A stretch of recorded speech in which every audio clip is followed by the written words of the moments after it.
Welcome, honorable guests, speakers, and our dear participants.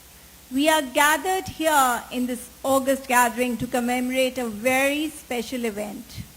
Welcome to the International Conference on Social Responsibility and World Religions. Minhaj University Lahore has yet again brought a novel concept of bringing peace and harmony and an application of what was decided, declared last year at this same place and time frame. Here at Minhaj University Lahore, we have sowed the seeds of an idea which is bigger than the very base of every religion and belief. Religions are ever progressing maze of belief systems and personal interpretations. The social obligation that every religion endorses, the responsibility of providing a safe haven for big and small, the duty to maintain a pure and clean environment, and the symbiosis of life that God, Allah, Guruji, Bhagwan, and Buddha taught us, which brings us peace and tranquility. We start in the name of Allah, the Almighty. I would like to invite Qari Khalid Hamid Kazmi Al-Azhari Sahib to recite from the Holy Quran, and that will be followed by a translation by Ms. Rabia Nasir.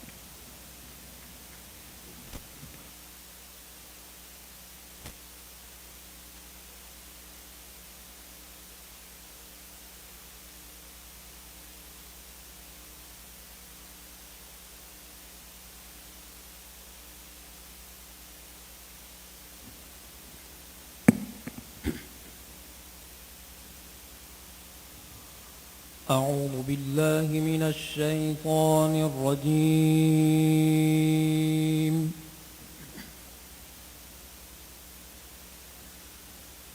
بسم الله الرحمن الرحيم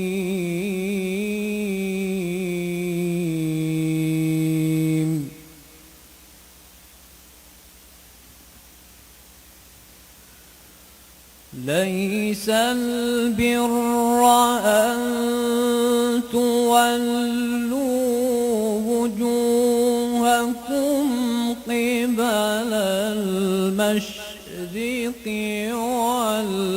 والمغرب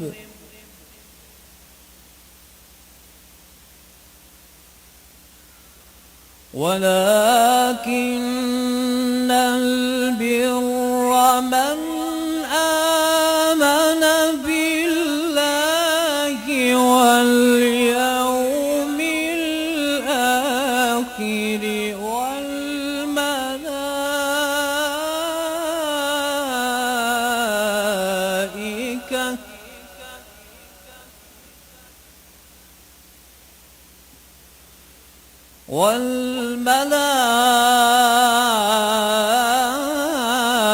والملائكة والكتاب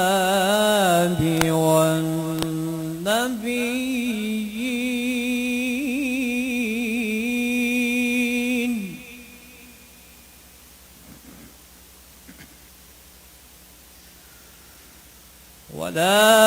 ولكن البر من آمن بالله واليوم الآخر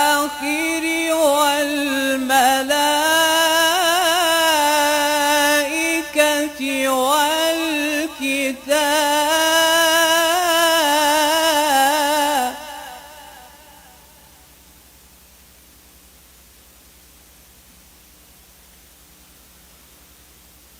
ولكن البر من آمن بالله واليوم الآخر والملائكة والكتاب والنبيين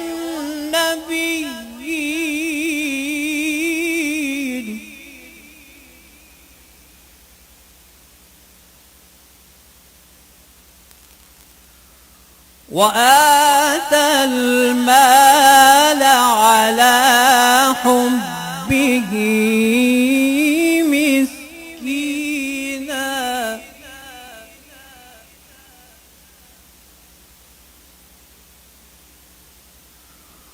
وآتى المال على حبه ذوي القربى واليتامى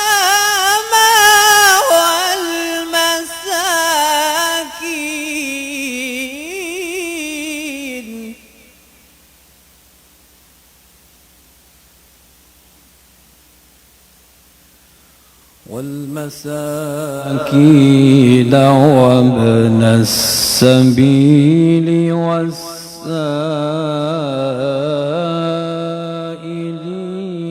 وفي الرقاب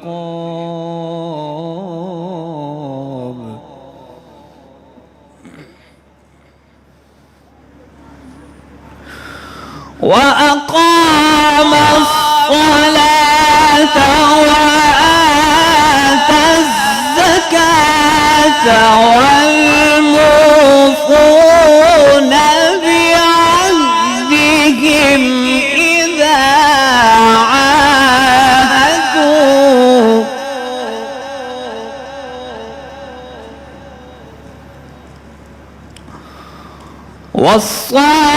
والصابرين في البأساء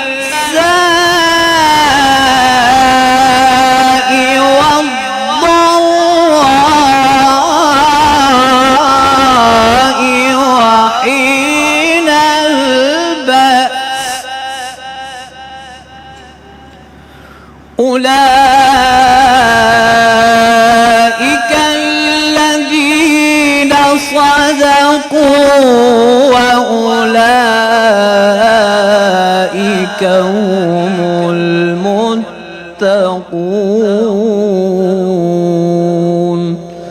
صدق الله العظيم. Bismillahirrahmanirrahim. In the name of Allah, the most compassionate, ever merciful. Righteousness is not merely that you turn your faces to the east or the west, but true righteousness is that a person believes in Allah, the last day, the angels, the book, and the messengers. Driven by love for Allah, he spends wealth on the kindred, orphans, the needy, and the wayfarers, and those who ask and in next. And when they make a promise, they fulfill it and are steadfast in hardships and suffering, and at the time of fierce fighting. It is these who are righteous, and it is these who are truthful. Glorious Quran by Shaykhul Islam, Professor Dr. Muhammad Tahir Qadri. Shukriya. Jazakallah. Thank you. I would now request Mr. Reverend Shahid Miraj, the Dean of Lahore Cathedral, Church of Pakistan, to join us on stage to recite from the Holy Bible.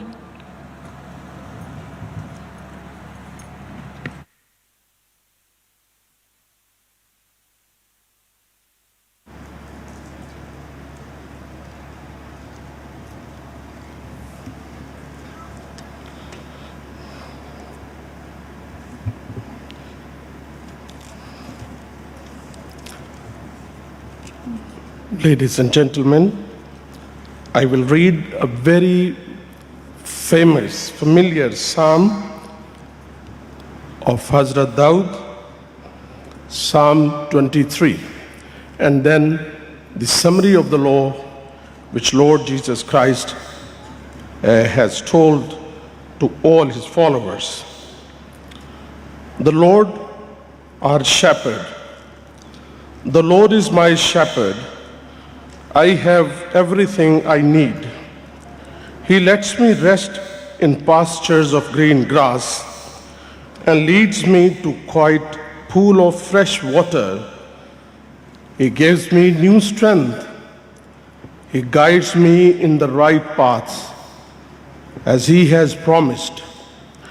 Even if I go through the deepest darkness, I will not be afraid. Lord, for you are with me. Your shepherd's rod and staff protect me. You prepare a banquet for me where all my enemies can see me. You welcome me as an honored guest and fill my cup to the brim. I know that your goodness and love will be with me all my life, and your house will be my home as long as I live.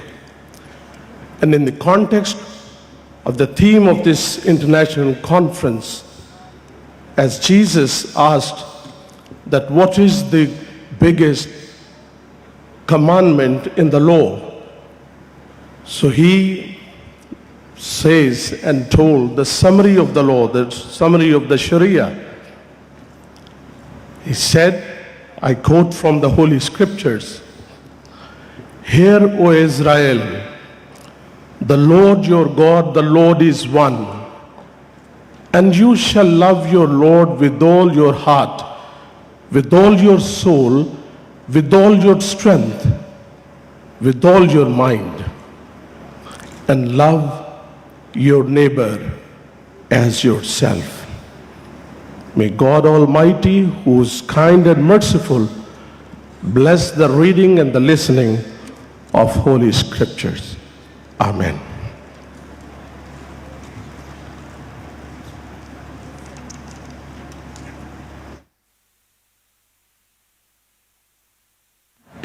Thank you, sir.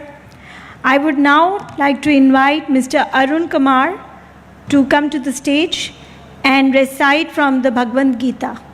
Mr. Arun Kumar, kindly join us on stage.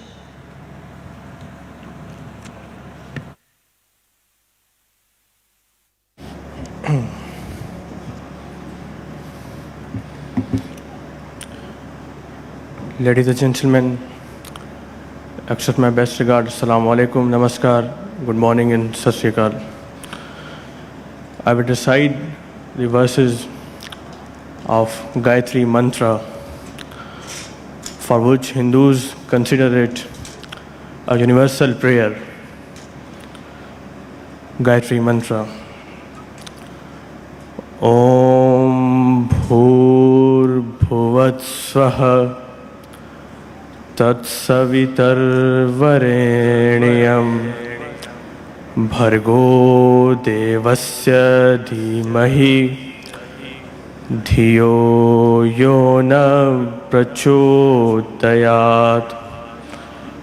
Its general meaning: we mediate on that most adored Supreme Lord, the Creator, whose effulgence, that is the divine light, illuminates all realms, either they may be physical or mental and spiritual. May this divine light illuminate our intellect here and hereafter. God bless you, all of you, and may this journey go a long way in the best interest of humanity. Thank you. I would now invite Sardar Ashish Singh, who will recite from the Guru Granth Sahib.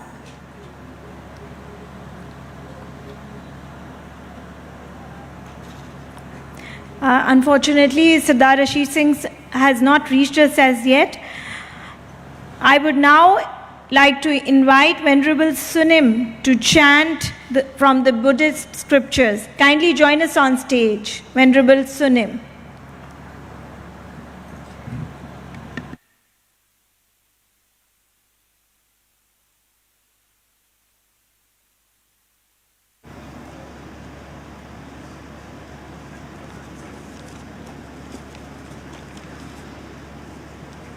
I just want to begin with a short chant from my own Mahayana Korean tradition, which is paying respect to the teachers, the teachings, and to the community. And so this extends, of course, beyond my own faith tradition, as we all pay respect and give thanks for our teachings, for the teachings, and for the community of religious practitioners that we're all part of. Ge-yang,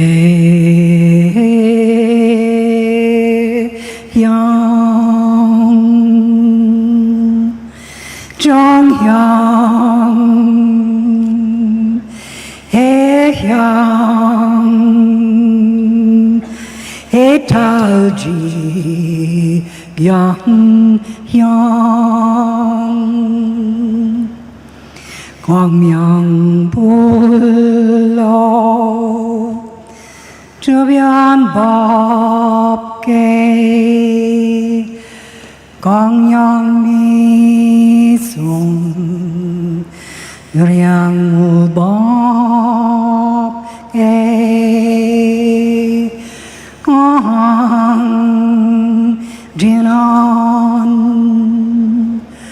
Om-gara, Tobyahong,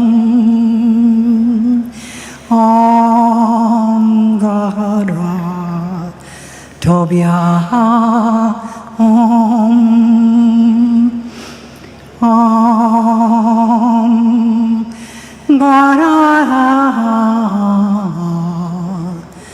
Tobyahong.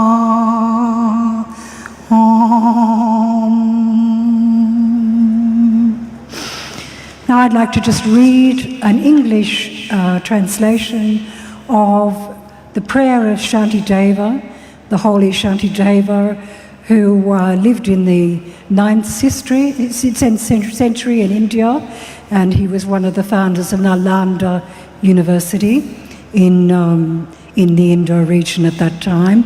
And he actually was the first, what we call the Bodhisattva. He was the person who introduced the Bodhisattva path into the Buddhist tradition as a path of practice, of service, of giving ourself, our efforts and our life to serving others.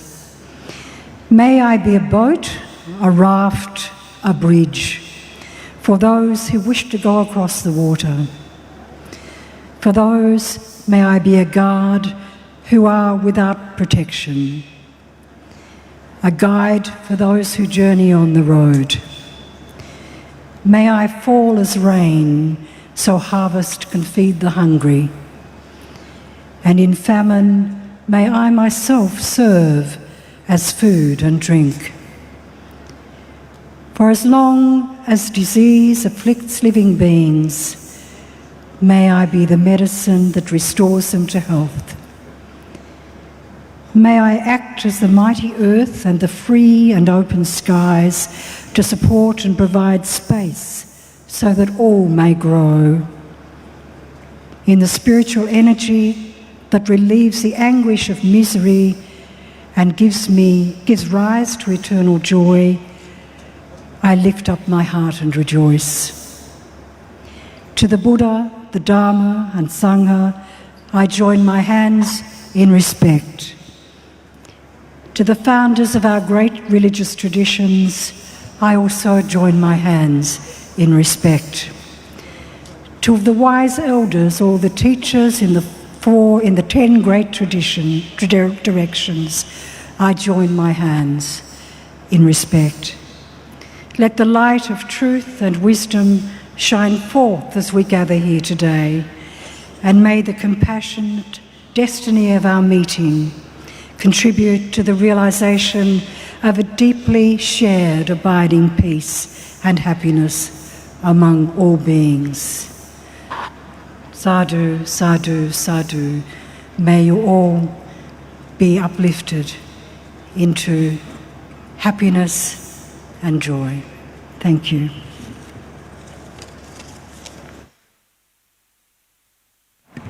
Thank you. I now invite the Vice Chancellor, Minhaj University, Lahore, Professor Dr. Muhammad Aslam Ghori, to open the conference with a welcome note to all attendees and to all our honorable guests and speakers. I would like to highlight here that Punjab Higher Education Commission is a proud sponsor of this conference, while the Center for Political Violence and Terrorism Research of Nanyang University, Singapore, is the knowledge partner of this conference, amongst others.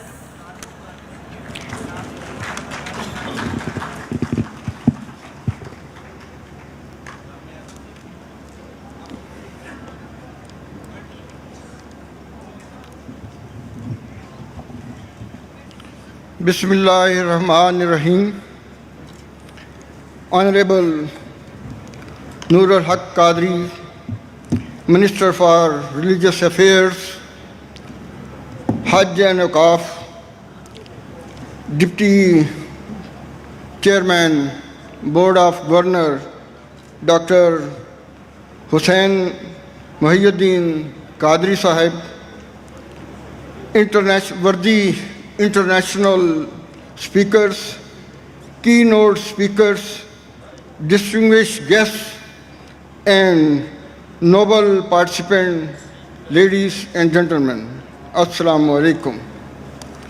It is a matter of immense pleasure to welcome you all as a Vice Chancellor on the behalf of staff of Minhaj University, Lahore, students, researchers, supporting staff, and members and beneficiaries to this grand conference titled as Social Responsibility and World Religion.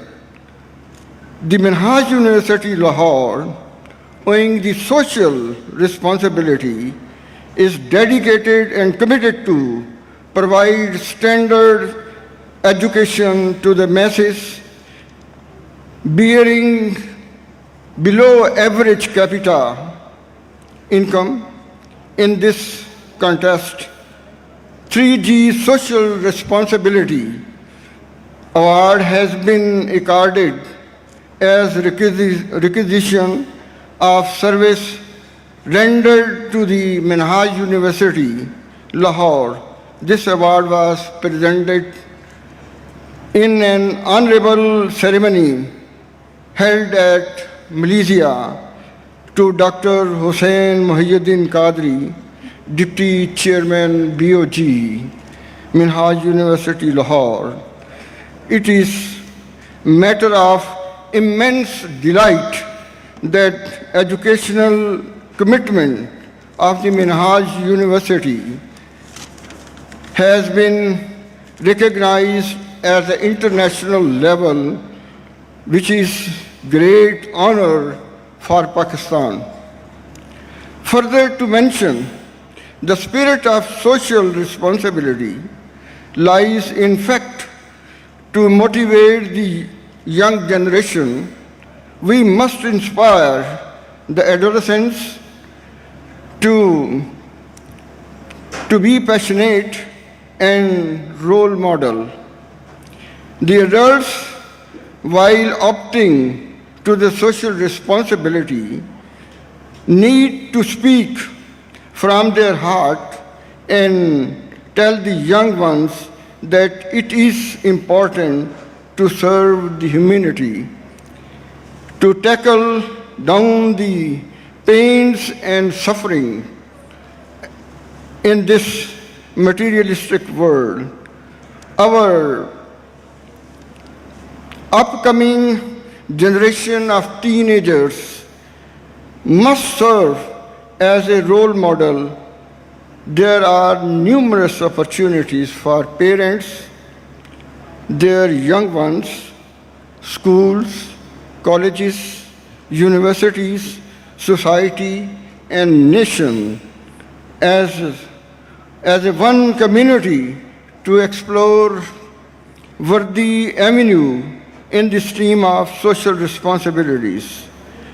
This is what the manifesto of the Minhaj University.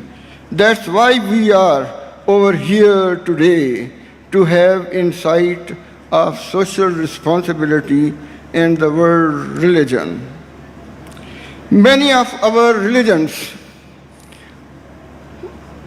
Many of our religion wars are based on ignorance. Sharia does not permit us to wage a war against other interpretations because we only can wage a war against evil. Our religious war are a result of ignorance, are not following the religious teachings and not a result of following them. Here are some of the other ignored Sharia teachings in this matter. The difference should be discussed in academic and civilized manner without being rude. It is difficult for most of us to see the light of truth in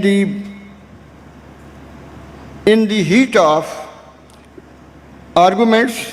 The arguments extinguishes the light of knowledge in the heart, says Imam Malik. Having interest in closing the gap, not in widening it, if issue is not of religious doctrine or law, we should remember the hadith.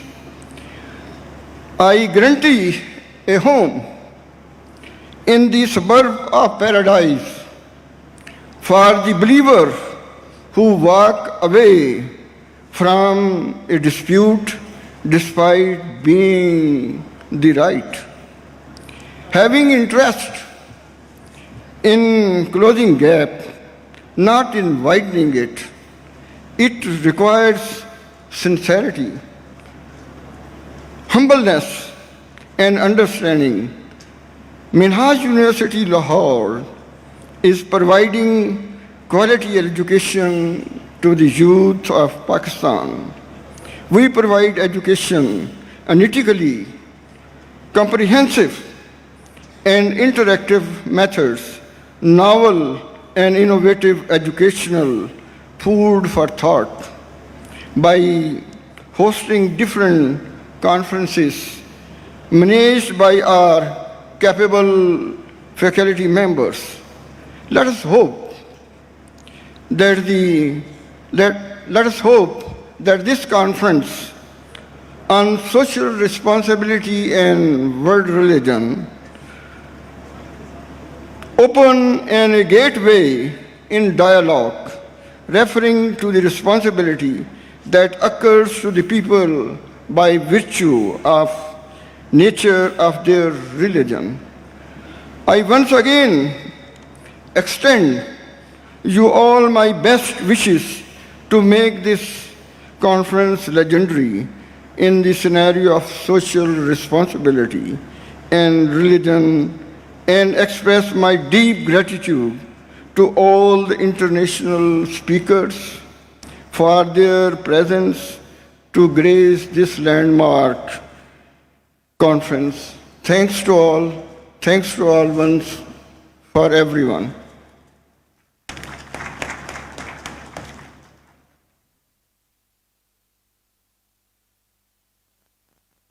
Thank you, sir. The worthy Vice Chancellor, Minhaj University, Lahore. We would like to take this opportunity to introduce Minhaj University, Lahore, its progress through the past and the future that it holds through a video documentation. Minhaj University, Lahore has been progressing since its establishment at a tremendous pace. Video has been made by our Department of Mass Communications in collaboration with the Directorate of Social Media Website and Technical Affairs.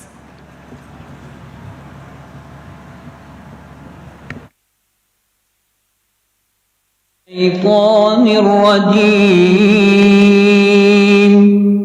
بسم الله الرحمن الرحيم اقرأ باسم ربك الذي خلق. Recite in the name of your Lord who created. خلق الإنسان من علق. Created man from a clinging substance. اقرأ وربك الأكرم. Recite, and your Lord is the most generous. صدق الله العظيم. Lahore is an ancient cultural and historical city, which is considered to be the very heart of the Punjab. Historical monuments are visible in many parts of this beautiful city. Minhaj University, Lahore, is a unique institution in this city of education. The university was founded on the 18th of September 1986 by Dr. Tahir al-Qadri and is led by the Deputy Chairman, Dr. Hussain Muhyiddin Qadri, and the Vice Chancellor, Dr. Muhammad Aslam Ghori.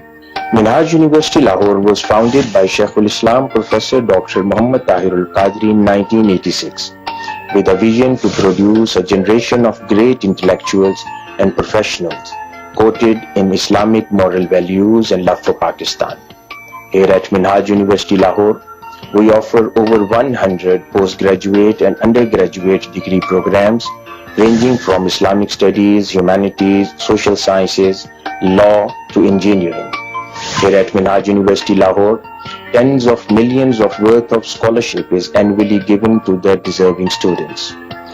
Minhaj University Lahore has a unique features such as research and international collaboration. Here at university, students have access to all national and international e-resources and databases in a very well-equipped libraries and laboratories. Minhaj University is a unique university in Pakistan.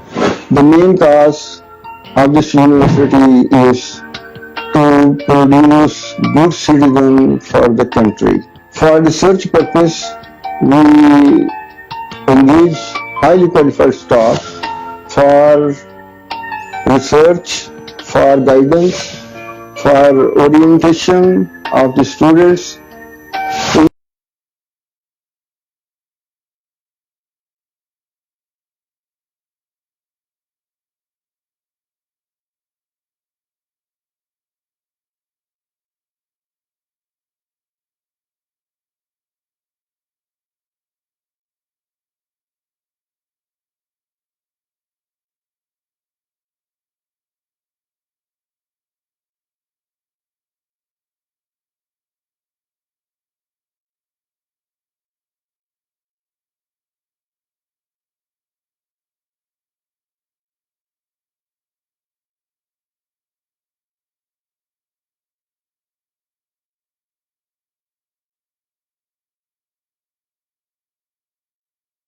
School of Religions and Philosophy, where 4 other religions other than Islam are taught and a comparison is carried out by the students. The university publishes 3 research journals, which include the Journals of Professional Research in Social Sciences, Zorays, and Al-Irfan. Minhaj University Lahore consists of 11 faculties and 36 departments. First of all, I appreciate my Sheikhul Islam, Professor Dr. Tahir al-Qadri, who has initiated a separate faculty of languages in Minhaj University. We are managing 3 main departments, Urdu, English and Arabic. And in near future, inshallah, we will start Chinese and Turkish departments also. The symbol of my faculty's pride, that is the research work, the innovative, creative and genuine research. Our research is very widely and globally renowned. In my supervision, there are departments of chemistry, physics, zoology, botany, mathematics and statistics. The Department of Food Sciences and MLT, that is Medical Epidemiology, that's also in my supervision. We hope that we are contributing to the society and to the Islamic Republic of Pakistan by providing great manpower and women power and good managers particularly. One of the special characteristics of Minhaj University is that its student fees are lower than other private universities in Lahore. It also provides common rooms for group studies, special workshops and seminars to deepen the students' knowledge. A Directorate of Student Affairs has been established for career counseling. Some students are not very clear about their future and they seek our advice on what department they would like and what department can offer them better prospects in future. In addition, computer laboratories equipped with modern state-of-the-art technology are also at the disposal of the students. Free access to the database for research purposes is available to all faculty and students. Easy access to social media has also recently been provided for the students. At Minhaj University, we aspire to give technology with tradition. At Minhaj, we have found ways to give our students the resources needed for research, for better information, for transparent information, and also having the analytical skills to apply that knowledge that they've acquired over time and through our digital skills.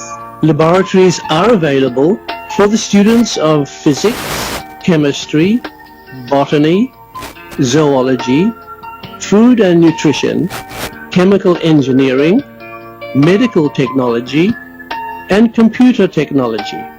These laboratories are fully equipped with the latest instruments. For the students of media and mass communication, TV and radio studios are available where they can practice and enhance their media production skills. A spacious library equipped with digital technology for research purposes and many books by famous authors is at the disposal of both students and faculty. The university has also established the Quality Enhancement Cell. Directorate of Academics at Minhaj University Lahore provides basis for the quality education by organizing various faculty training programs for their academic development. This directorate also designs new curriculum and new degree programs as per the market requirement. Here at MUL, we also have Quality Enhancement Cell, which is responsible to monitor the implementation of it and the academic guidelines provided by the university. The university provides beautiful surroundings and has created an environment which is very conducive to higher education. Sports clubs and a gymnasium have also been set up. There are basketball, badminton, tennis and volleyball courts. A fully furnished hostel is available for the boys as well as for the girls. A separate cafeteria for boys and a cafeteria for girls provides good quality food. The university also provides apartments for faculty members. Study tours and outings, as well as various celebrations, are arranged annually in which students participate and receive awards according to their performance. At the end of each academic year, a convocation is held under the leadership of Professor Dr. Tahirul Qadri and the Vice-Chancellor Dr. Muhammad Aslam Ghori, in which the graduates are awarded their degrees. Minhaj University Lahore organizes international conferences in various academic disciplines on a regular basis. Last year, the university organized an international conference on religious pluralism and world peace. This conference provided an opportunity for international speakers to present their views on peace and religious pluralism. Renowned international speakers from various countries participated in another international conference which was organized by the university in January 2018. The theme of this conference was World Islamic Economics and Finance. Recently, Minhaj University Lahore has witnessed a number of achievements, such as the university has been given an international award of global good governance in higher education by an international organization in Kuala Lumpur. Minhaj University Lahore has also launched its own online radio to provide an opportunity, training opportunity to its students. Minhaj University Lahore is also known for its sports facilities and quality of sports, and it has been participating in national and international events. For example, recently the students of the university, they have participated in Asian Games 2018. Research facilities and international collaborations are other important areas where Minhaj University Lahore is leaving its footprints, visible footprints among other universities. Minhaj University Lahore is also known for its international conferences. This conference is also in line with the vision of the university to provide a platform where international and national scholars can discuss the novel ideas and important topics.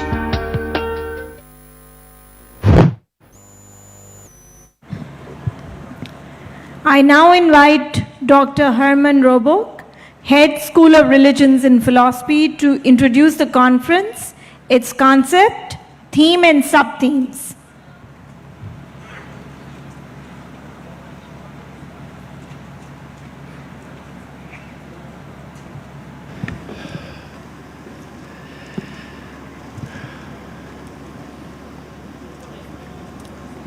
Respected guests, ladies and gentlemen, on behalf of the organizing committee, I would like to welcome you all to this conference. This conference has been in preparation for several months now, but the organizing committee had learnt from the conference last year, and so I think this year's conference will be even an improvement on last year. The topic of this conference is really a question. What is our responsibility as religious people in the world? What is our response? Responsibility, response comes from that word responsibility. What is our answer? Hamara jawab. हम क्या जवाब देते हैं इस दुनिया में?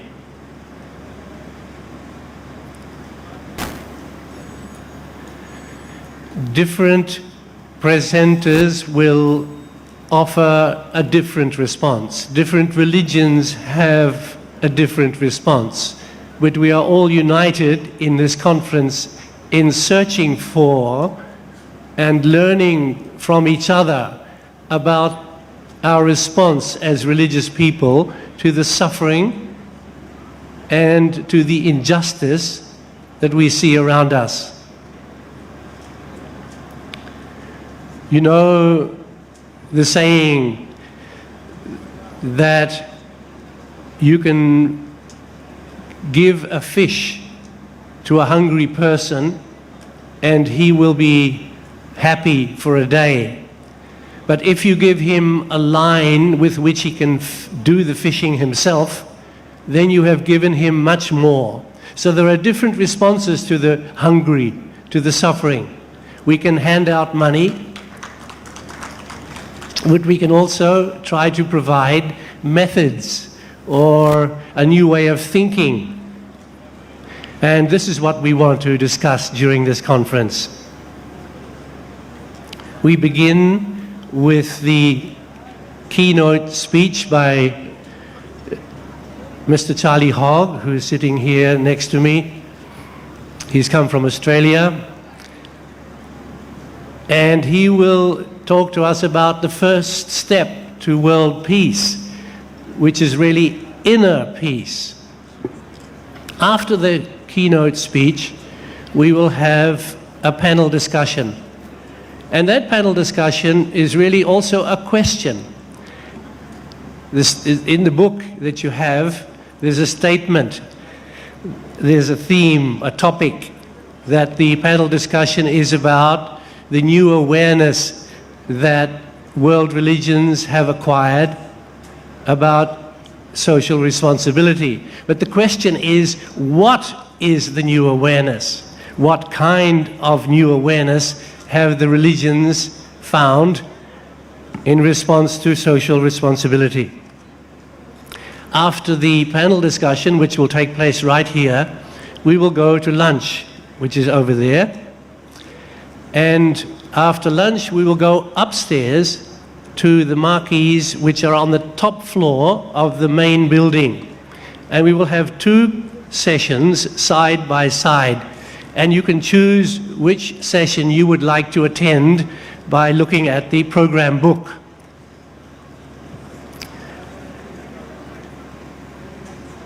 After some afternoon tea, which will also take place on the top floor of the main building, another 2 sessions will take place, and then the first day will close.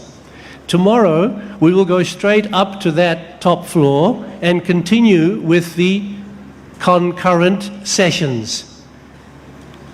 Morning tea will also be provided upstairs, and then we will come down for lunch in the food marquee, which is next to this place here.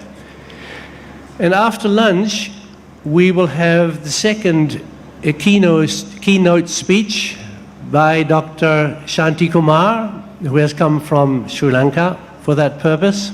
We're looking forward to his keynote speech. After that keynote speech, we will have the second panel discussion. And that panel discussion is also a question. How do religions promote human rights? So this conference is full of questions. And I think that's a good way to move into the conference, to have a question, to ask the presenters, what is the response of the religion? Not just to have a list of issues, social issues, not just even to analyze them. That's not enough. We need a response to these issues that we find around us. So I hope that you will enjoy this opportunity to mix with people from different countries and with our professors and with different guests that we have invited to attend this conference, and that you will have a very fruitful time together. Thank you.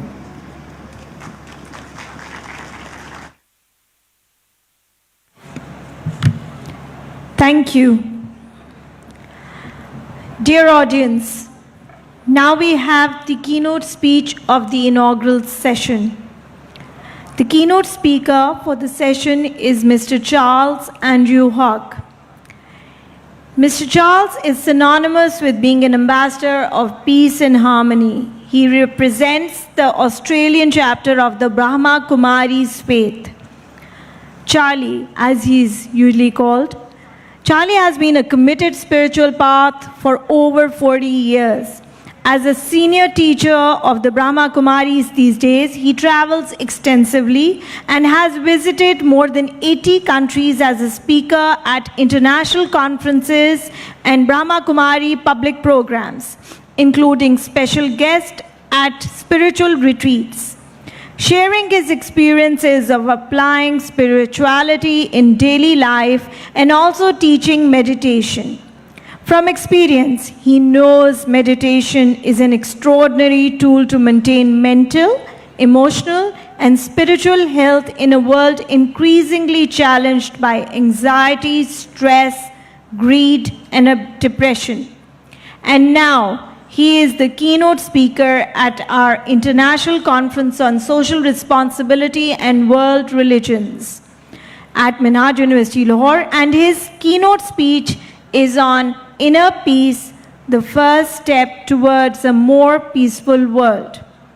So I'm honored to invite Mr. Charles Andrew Hogg as the keynote speaker of the conference at Minhaj University, Lahore.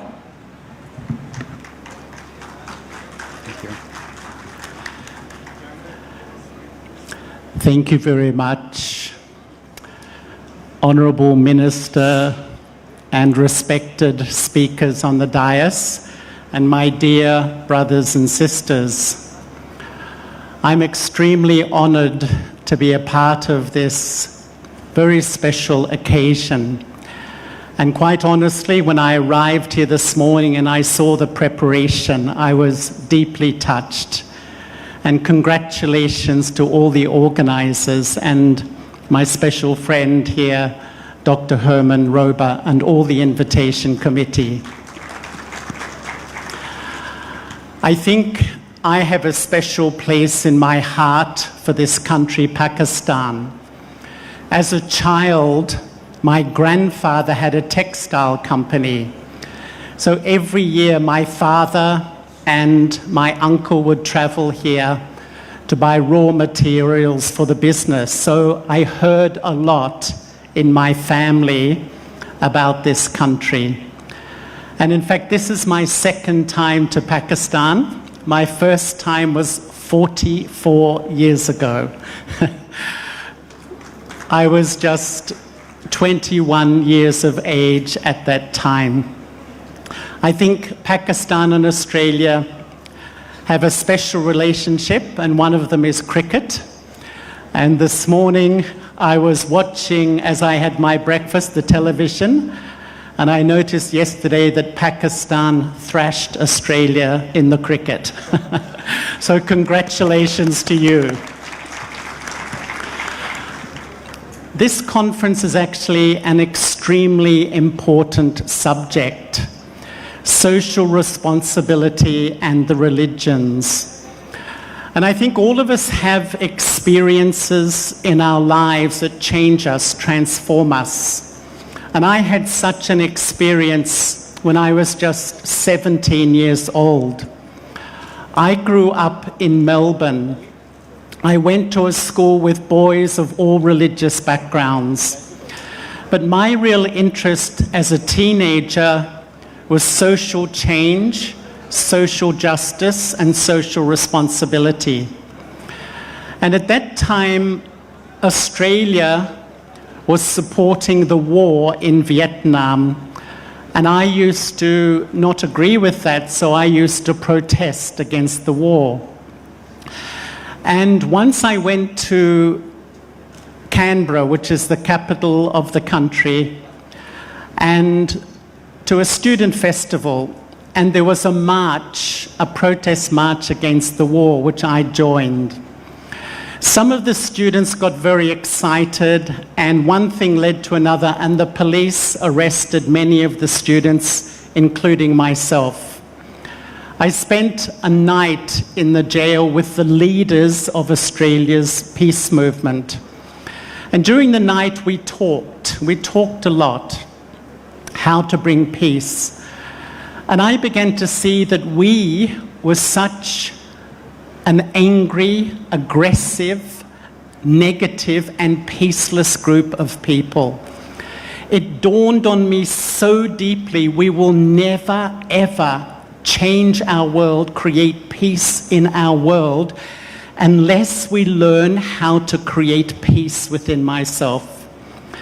And that really changed my whole approach, because I began to realize social responsibility begins with personal responsibility. What is feeding our world of chaos and our world of suffering, as Herman was saying, is the minds of humanity. So our inner world is feeding the social dysfunction which we see absolutely everywhere. And then I began to travel. At the age of 21, I studied architecture, and I traveled for 2 years around the world. I lived in religious communities. I lived with Muslims during Ramadan. I lived with Buddhists. I lived with Hindus. I lived with Sikhs. I lived with Taoists. I lived with Christians. I went from Australia to Southeast Asia, to India, to Pakistan, to the Middle East, to Africa and Europe.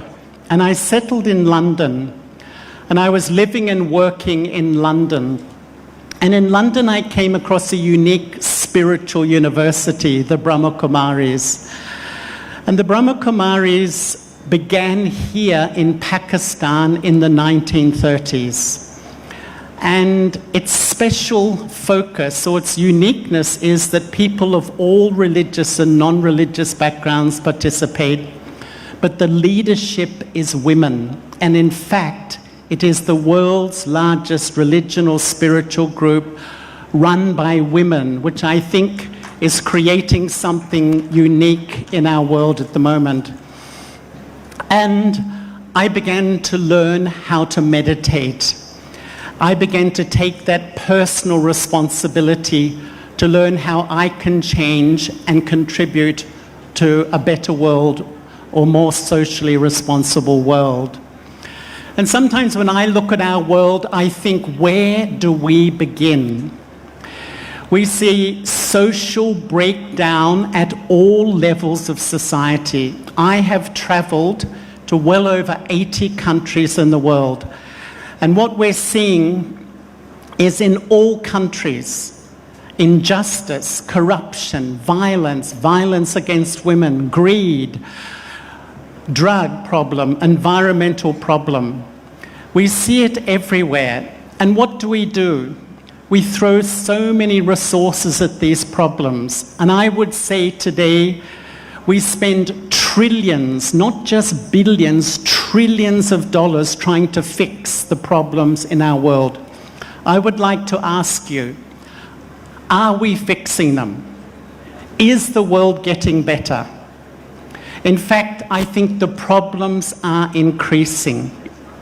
And I liken it myself to a person coming to see a doctor who has a rash on the skin. The doctor gives an ointment which gives temporary relief, but the doctor doesn't fix the cause of the problem.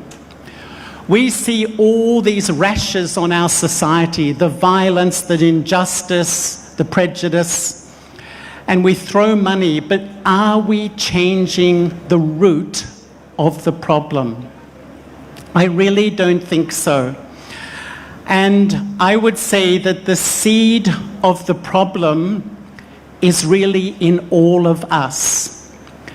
The mind, the thought system in each one of us is feeding the social system. And if we really want to change this world, each one of us individually has to look and take responsibility for our thought system, because we're all contributing.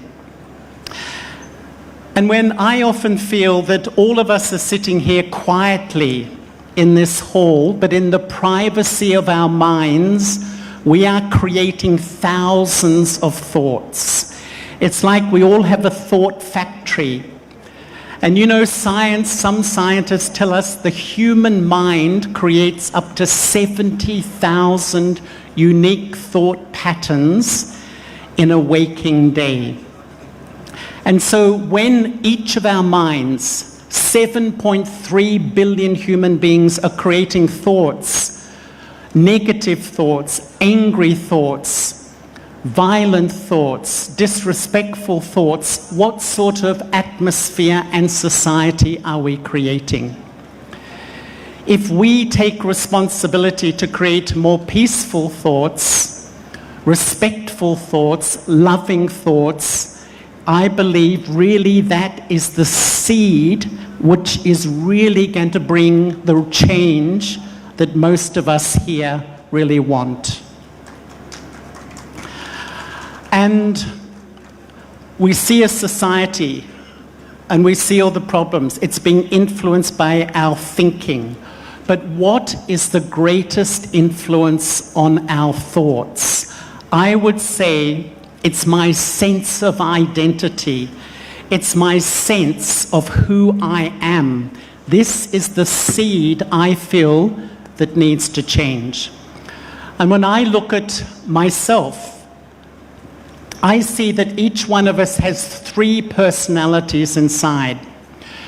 2 of them are producing the thoughts that create this social dysfunction, but one of them will create a sense of inner peace, which will generally begin to create a more peaceful world. The first personality I call the I of arrogance, or the I of superiority. And this personality takes its identity from my temporary body. Who am I? I see myself as a whole lot of labels. I'm female or male. I'm Pakistani or Australian. I'm rich or poor. I'm educated, I'm uneducated. I'm Muslim, I'm Christian. So my sense of self is based on all these labels of my physical form. When this I is ruling my inner world, if I can say my temporary ego, I begin to compare and think I am better, I know more, I am right.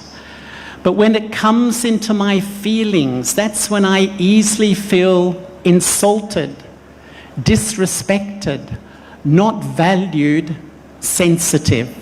So when the seed of my identity is false, if I can say, it produces a lot of emotions and thoughts. And then what sort of behavior? I become absorbed in self-interest. I couldn't care about other people. I only care about me and my family. And I become, perhaps I reject people who look and behave differently from me. I become resistant to change. And I like to keep my own comfortable place. And so when the eye of arrogance, the eye of superiority is ruling my inner system, it tells me that you are different. My ego makes me feel separate from others. And this is where I think when I go to the root of the problem and bring change there, we're going to start to see the change we really want.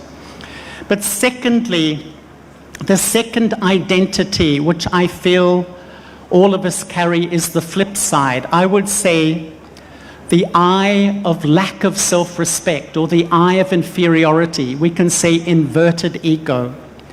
It also takes its whole sense of self from this temporary body, the labels, but thinks others are better, others know more. Others don't love me, others don't respect me, others don't value me. And when it filters into my heart, I feel hopeless about myself. I feel inferior, I feel unworthy, and I would say depressed. And depression, the World Health Organization tells us 1 in 4 of us is depressed. There is an epidemic of depression in our world. In psychology, depression is a sadness that my dream in life to be loved and valued hasn't happened.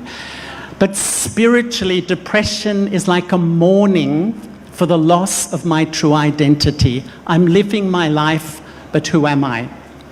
So when these two eyes, the eye of superiority and the eye of inferiority, are ruling, my mood goes up and down.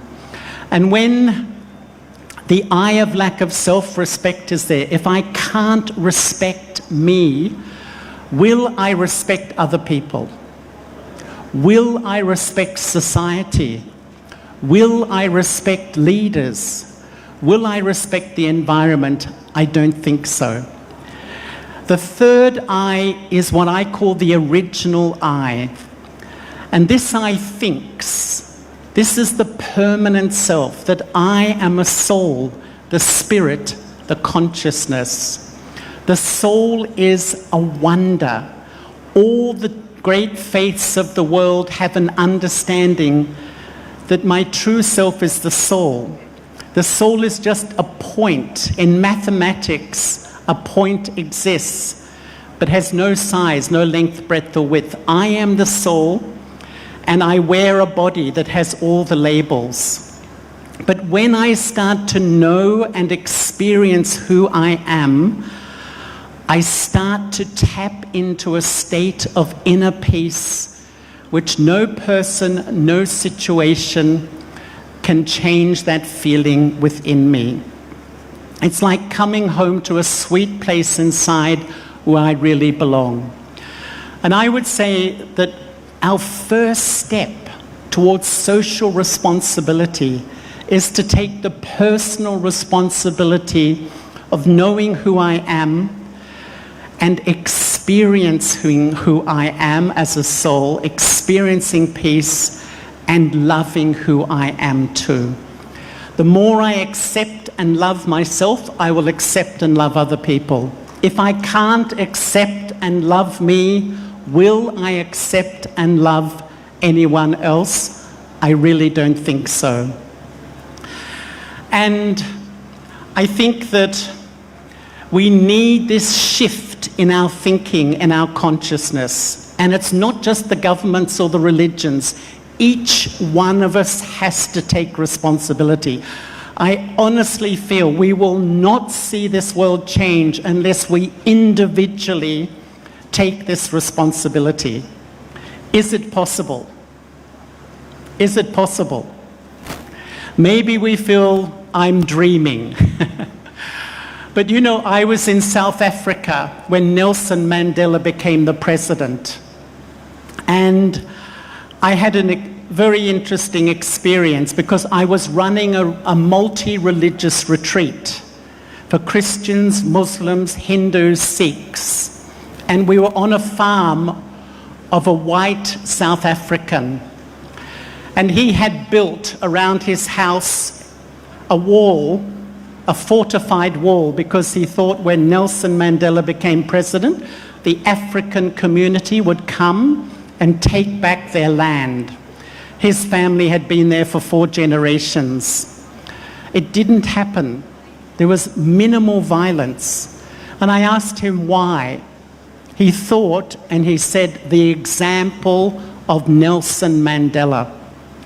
Nelson Mandela was in jail for 27 years, and in jail, he read the Quran, he read the Bible, he read the Gita, and he reflected, and he felt, I respect all people and all faiths, and the example of one man changed a country of 45 million people.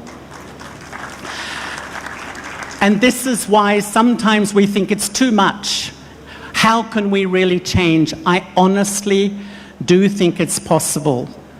His leadership changed a country, and I think this conference is about we as religious people, as religious leaders, showing the leadership for social responsibility.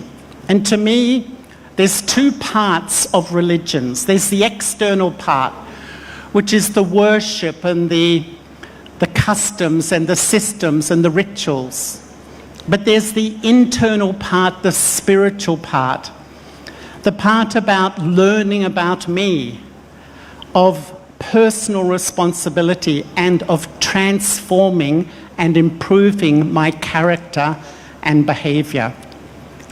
And I personally believe that the religions, if we can do 3 things, we can really begin to bring change in society.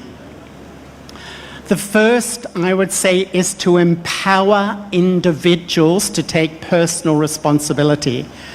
As long as people say it's all the government, it's all the leaders, we pass the responsibility. If we want a just world, who wants a just world, can I ask? We all do. I need to be honest myself. If I want a peaceful world, I have to have a non-judgmental and non-violent attitude. If I really want to see this real change, I have to begin to look at myself. So personal responsibility is the seed of a more socially responsible world out there.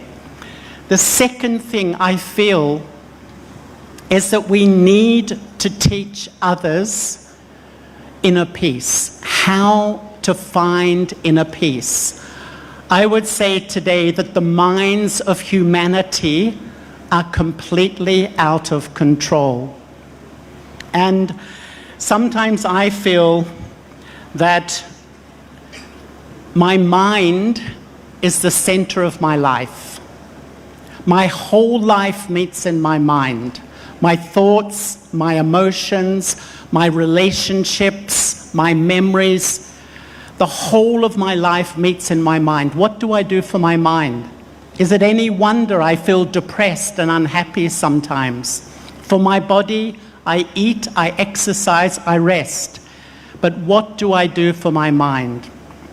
The image I have is that my mind is like a sacred place. The original state of my mind is like a crystal clear bowl of water, so still, so calm, so pure. But there are gateways into my mind, my ears. I hear a comment, I let it in my mind, and I create a lot of negative thinking. I see bad behavior. I let it through my eyes into my mind, and I think. A memory bubbles up into my mind and drives my thinking. Actually, we are so educated in the world out there, but we are so uneducated in my world inside. We have no idea how to stop this incessant overthinking, which is really taking over our world. What do I do when I meditate? When I do true prayer, I'm sitting down and creating the thoughts I want. Rather than the world, someone says something, think. I hear some news, think. I'm just reacting to life. I now sit down and I start to create thoughts of who I am. And just with my thoughts, I cool my mind down. And do you know, your mind is like a perfume. It is a scent that colors the atmosphere. If you want to change your family, if you want to change your workplace, if you want to change your community, change your mind. And the perfume of your mind will do wonders to change others and the atmosphere, let alone yourself. And what I'm seeing around the world, and only a few weeks ago I was in South America at a conference where Daniel Goleman was speaking, who's the father of emotional intelligence. He has written a book on meditation, and he said that in the last 3 years, there's been 3,000 scientific studies into the benefits of meditation. And we know that I can calm down, but science now says meditation can change behavior. In other words, thinking properly. And in the country I come from, in Australia, all the big banks have meditation rooms. Most of the corporations, the universities, the schools, because we see that the problem in the world today is our mental and emotional health. And so when I learn how to create inner peace, I would say that personal responsibility is a huge step towards a more peaceful world. Finally, I feel another thing that religions can do to improve society is teach self-respect, self-value. Can you teach that? I think it's something which comes, I would say, by example. Why do we reject others? I would say it's a lack of self-respect. Why do young people take drugs? I was once at a conference in the Caribbean, and the conference came to the conclusion, why do we abuse ourselves, inject ourselves? Because we don't like who we are. The seed is this lack of self-respect. Why is there so much violence in our world? I was once at a Buddhist conference with some friends of Simran, and we came to the conclusion the first violence begins with violent thoughts against myself, self-criticism, putting myself down. And I would say at the heart of true religion is to know myself, experience the peace in myself, and to learn to love and respect myself. Because when I do, I will automatically begin to love and respect those around me. The first relationship in life is with me. And if that relationship is dysfunctional, it pollutes each part of life. And I would say this is the seed of the problem in the world today.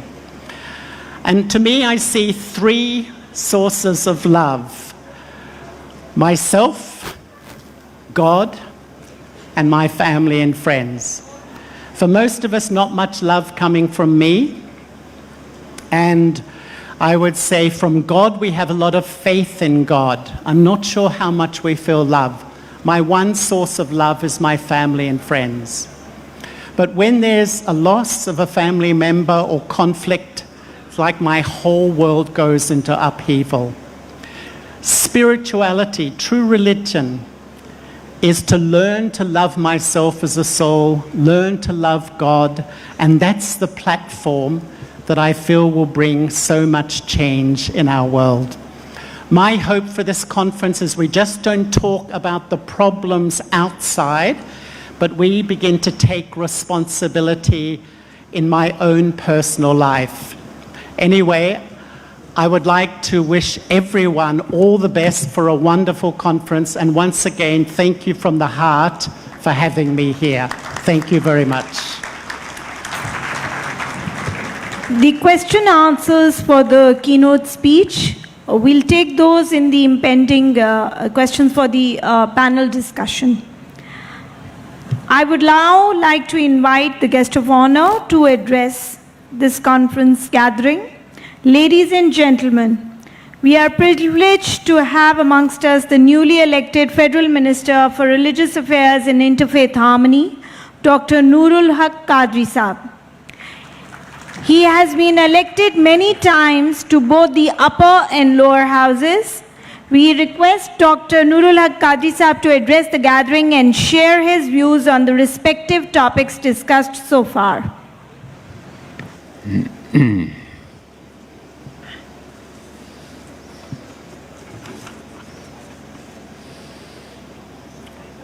نحمده ونصلي ونسلم على رسوله الكريم أما بعد فأعوذ بالله من الشيطان الرجيم بسم الله الرحمن الرحيم وتعاونوا على البر والتقوى ولا تعاونوا على الإثم والعدوان صدق الله مولانا العظيم وصدق رسوله النبي الكريم الأمين اللهم صل وسلم وبارك على سيدنا ومولانا محمد عبدك ورسولك ونبيك وحبيبك الأمي وعلى آله وصحبه وبارك وسلم عليه. Dr. Hussain Muhyiddin Qadri, Khurram Nawaz Gandapur Sahab, Professor Muhammad Aslam Ghori Sahab, Mr. Charles Andrew Hogg, Dr. Hanem Robert, Dr. Naeem Mushtaq Sahib, distinguished guests from foreign countries, dignitaries, scholars, intellectuals, professors, heads of departments, professors, students, ladies and gentlemen, Assalamu alaikum wa rahmatullahi wa barakatuh. I have given a few pages long speech by my staff, but I have got some notice, so I will express these points. First, I am here because of wish and order of Shaykh al-Islam, Professor Dr. Muhammad Tahir al-Qadri, Hafizahullah wa Ra'ah. A few days back, I was in meeting with him, and he ordered me to attend this inaugural session. It is a great honor for me to be one of participants of this historical event. I would like to tell you about my relation with Shaykh al-Islam. Me and my family have a lot of love and respect for Qibla, Shaykh al-Islam and his mission. And I am one of his students who learn from his book, from his speeches, and still I am learning from his knowledge and his speeches. My relation with Dr. Professor Muhammad Tahir al-Qadri Sahib Damat Barakatuhumul Aliyah is since last 36 years. When I was a child lover of him, in the age of 12-year-old, by the way, I am now crossing 48.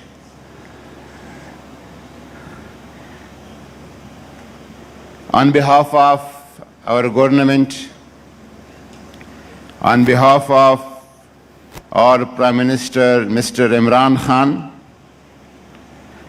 and behalf of Pakistani nation,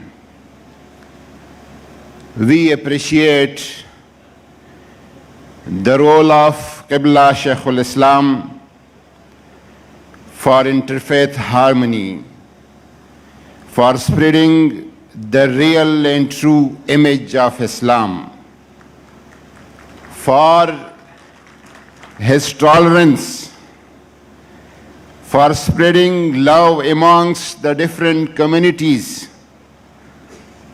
for preaching humbleness and knowledge-based views. Really, it is a long way, a hard work, and very bravely and risky struggle. Although I know his work, his struggle doesn't need recognition. He did it because of his faith, because of his commitment with Prophet Muhammad sallallahu alayhi wasallam.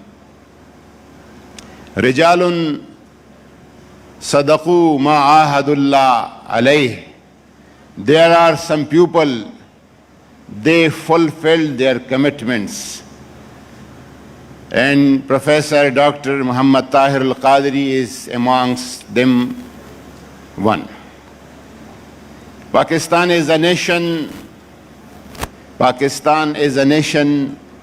is a country, is a state, fully support the agenda of today's conference and the agenda of Minhaj al-Quran, vision for tolerance and interfaith harmony. The Constitution of Pakistan provides equal opportunities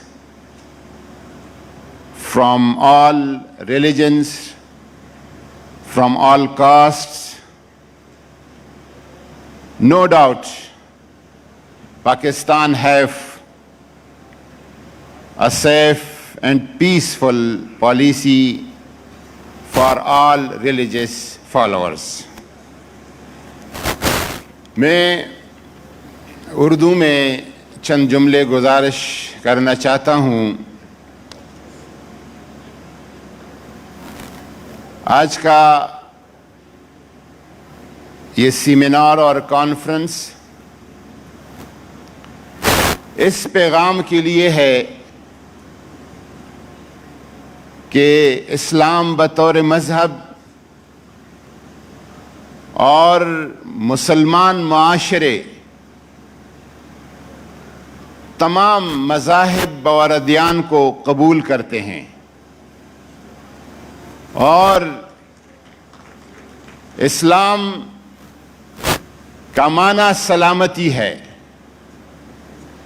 ایمان کا معنی امن ہے، اور پیغمبر رحمت صلی اللہ علیہ وسلم کی والدہ ماجدہ کا نام آمنہ ہے، پوری بنے نوع انسانیت کو امن دینے والی خاتون.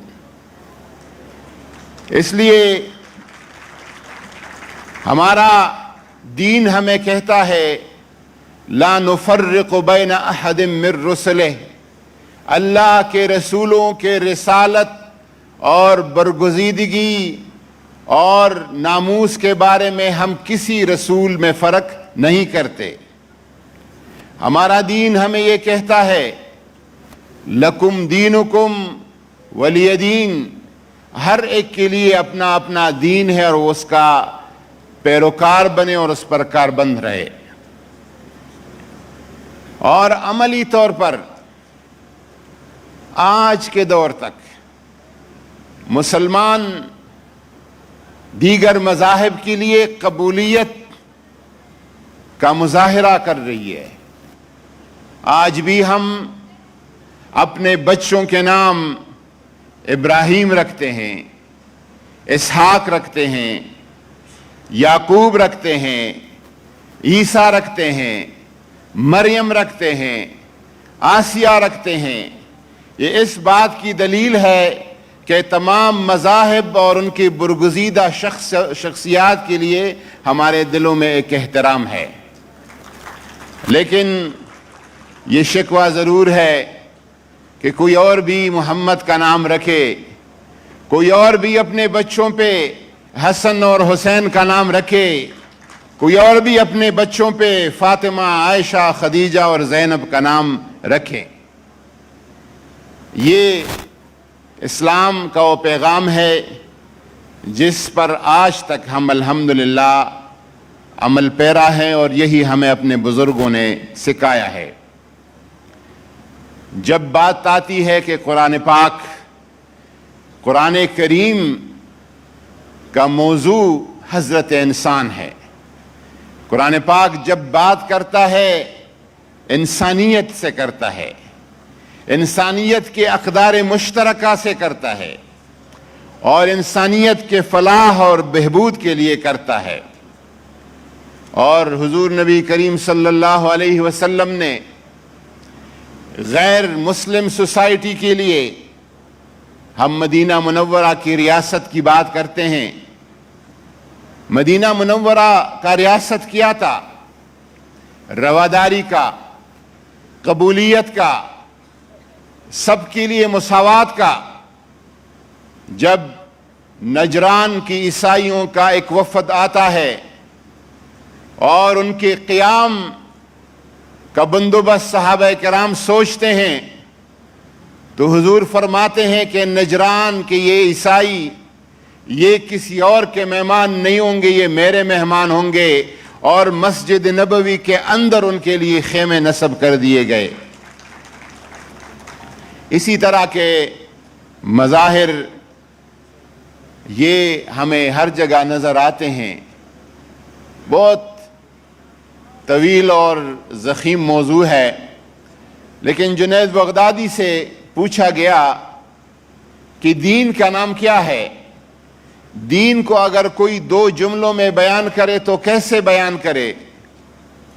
تو انہوں نے فرمایا کہ العظمت لامر اللہ والشفقت علی خلق اللہ، اللہ کی حکم کی بڑائی بجا لے آنا اور اللہ کی مخلوق کے ساتھ شفقت کرنا، یہ دین کا مفہوم ہے، یہ دین کا خلاصہ ہے۔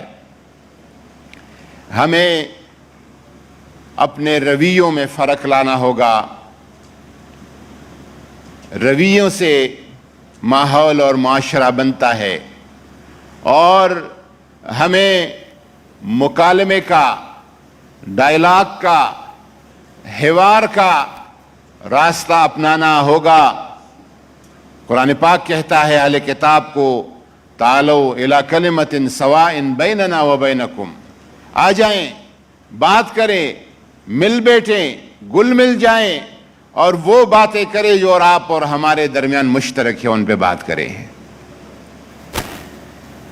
ہمارے بزرگوں کی، اسلاف کی جو تعلیمات ہے، ایک بزرگ، مختلف بزرگوں کے ساتھ یہ واقعہ منسوب ہے، میں نے بابا فرید الدین گنج شکر رحمۃ اللہ علیہ کے حوالے سے سنا ہے کہ آپ کی خدمت میں ایک شخص آیا، اپنے ساتھ ایک تحفہ لایا، وہ تحفہ کینچی کا تحفہ تھا۔ جب تحفہ پیش کیا گیا تو حضرت نے ناگواری کا اظہار کیا، ناراضگی کا اظہار کیا، اور اسے کہتا کہ کاش تم سوئی اور داغا لے آتے۔ تو اس نے پوچھا کہ حضرت وجہ کیا ہے؟ انہوں نے فرمایا کہ کینچی کاٹنے کے لیے ہوتا ہے اور سوئی اور داغا سینے پرونے کے لیے ہوتا ہے۔ کینچی دور کر دیتا ہے اور سوئی اور داغا قریب کر دیتا ہے۔ یہ پیغام دینا مقصود تھا کہ قربت کے راستوں کو اپنانا ضروری ہے۔ انسانیت اور مذہب اور عقیدہ تو بہت بڑی بات ہے۔ مجھے ادھر گفتگو کے درمیان یاد آیا، امام شافعی رحمۃ اللہ علیہ اہل سنت کے فقہ میں سے ایک فقہ کے سرخیل اور امام ہیں۔ اللہ کی مخلوق کے لیے انسانیت سے بھی ایک درجہ آگے۔ ایک دفعہ وہ قاہرہ مصر کے کسی گلی سے گزر رہے تھے، اپنے شاگرد اور مرید ساتھ تھے، تو درمیان میں ایک کتا گلی سے گزرتے جا رہا تھا، تو شاگردوں نے پتھر اٹھائے، اس کتے کو بھگانا چاہا۔ حضرت امام شافعی کا چہرہ غصے سے لال پیلا ہو گیا، ناگواری کا اظہار کیا، غصے کا اظہار کیا، اور اپنے شاگردوں کو کہا کہ قیامت کے دن اگر میرا رب مجھ سے پوچھے کہ کیا اس رستے میں کتے کے گزرنے کا حق نہیں تھا، یہ گلی اور کوچیاں صرف امام شافعی کے لیے تھی، کتا اس سے نہیں گزر سکتا تھا، تو میں اپنے رب کو پھر کیا جواب دوں گا؟ یہ ہے ہمارے مذہب کے، ہمارے دین کے ان آفاقی تعلیمات کو، اور آج ہم کس طرف چل پڑے ہیں، مارو مارو فلانا کو مارو، کافر کافر فلانا کافر ہے، کافر اور مارو کے بغیر ہمارے پاس کوئی اور فتوے اور الفاظ میسر نہیں ہے۔ حالانکہ حضور صلی اللہ علیہ وسلم نے فرمایا بشرو ولا تنفرو، لوگوں کو خوشخبریاں سناؤ، ڈراؤ نہیں، یسرو ولا تعسرو، لوگوں کے لیے آسانیوں کا بندوبست کرو، تکلیف میں لوگوں کو نہیں ڈالنا ہے۔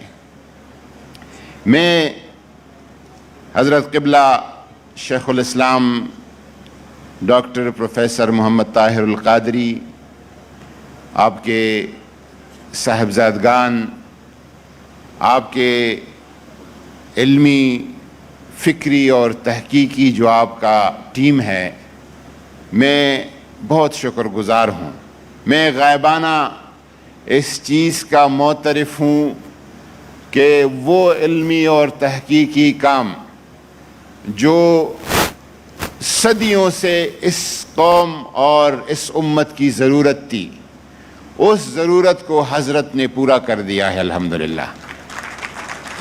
और एक ऐसा नायाब तहकीकी और इल्मी काम आपने फरमाया है कि शायद सदियों कोई नहीं कर सका था।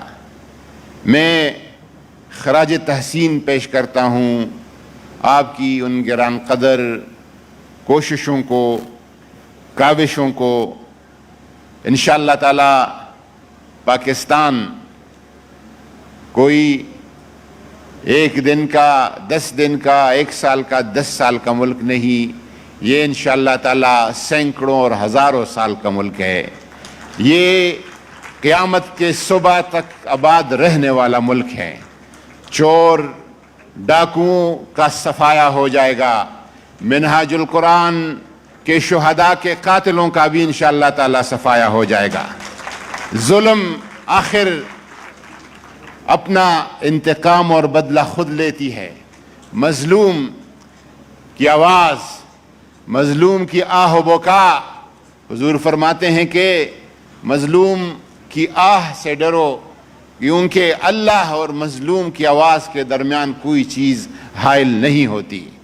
इंशाअल्लाह ताला वाक़ई मॉडल टाउन के किरदार के फ़र्क किरदार तक पहुँच जाएंगे इंशाअल्लाह ताला, अपने इबरती अंजाम तक पहुँच जाएंगे।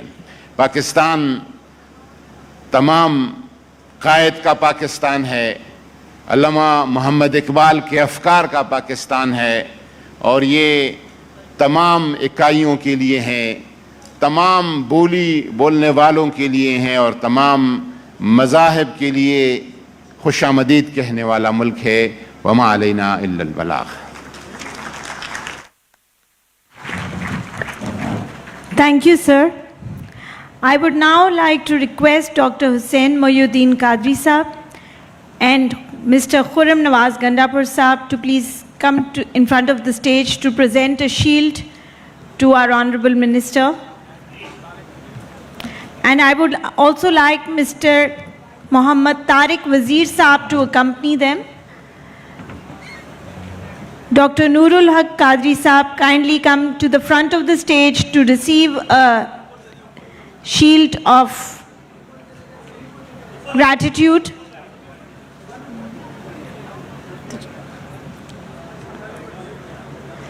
Please come to the front of the stage.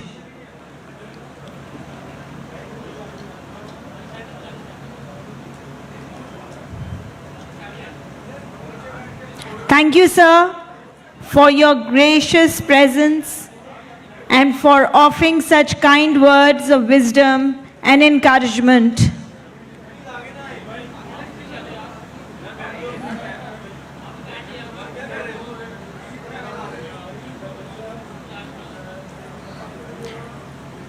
Dr. Hussain Mohyuddin Qadri Sahab, Mr. Khurram Nawaz Gandapur Sahab and the Honorable VC Minhaj University Lahore presenting a shield of gratitude to the Federal Minister of Religious Affairs and Interfaith Harmony.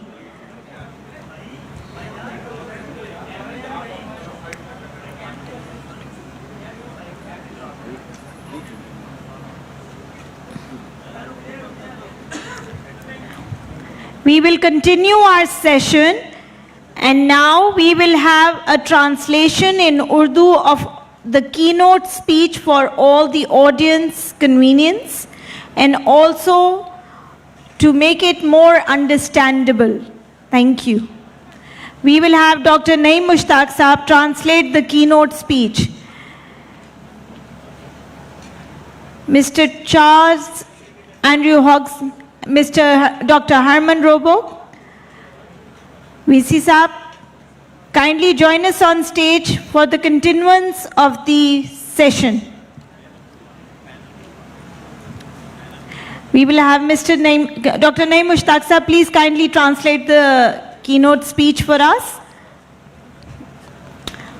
While Dr. Naeem Mushtaq Sahab is setting up his speech, I would like to call the next guests for the panel discussion. The guests for the panel discussion are, we will continue after the translation.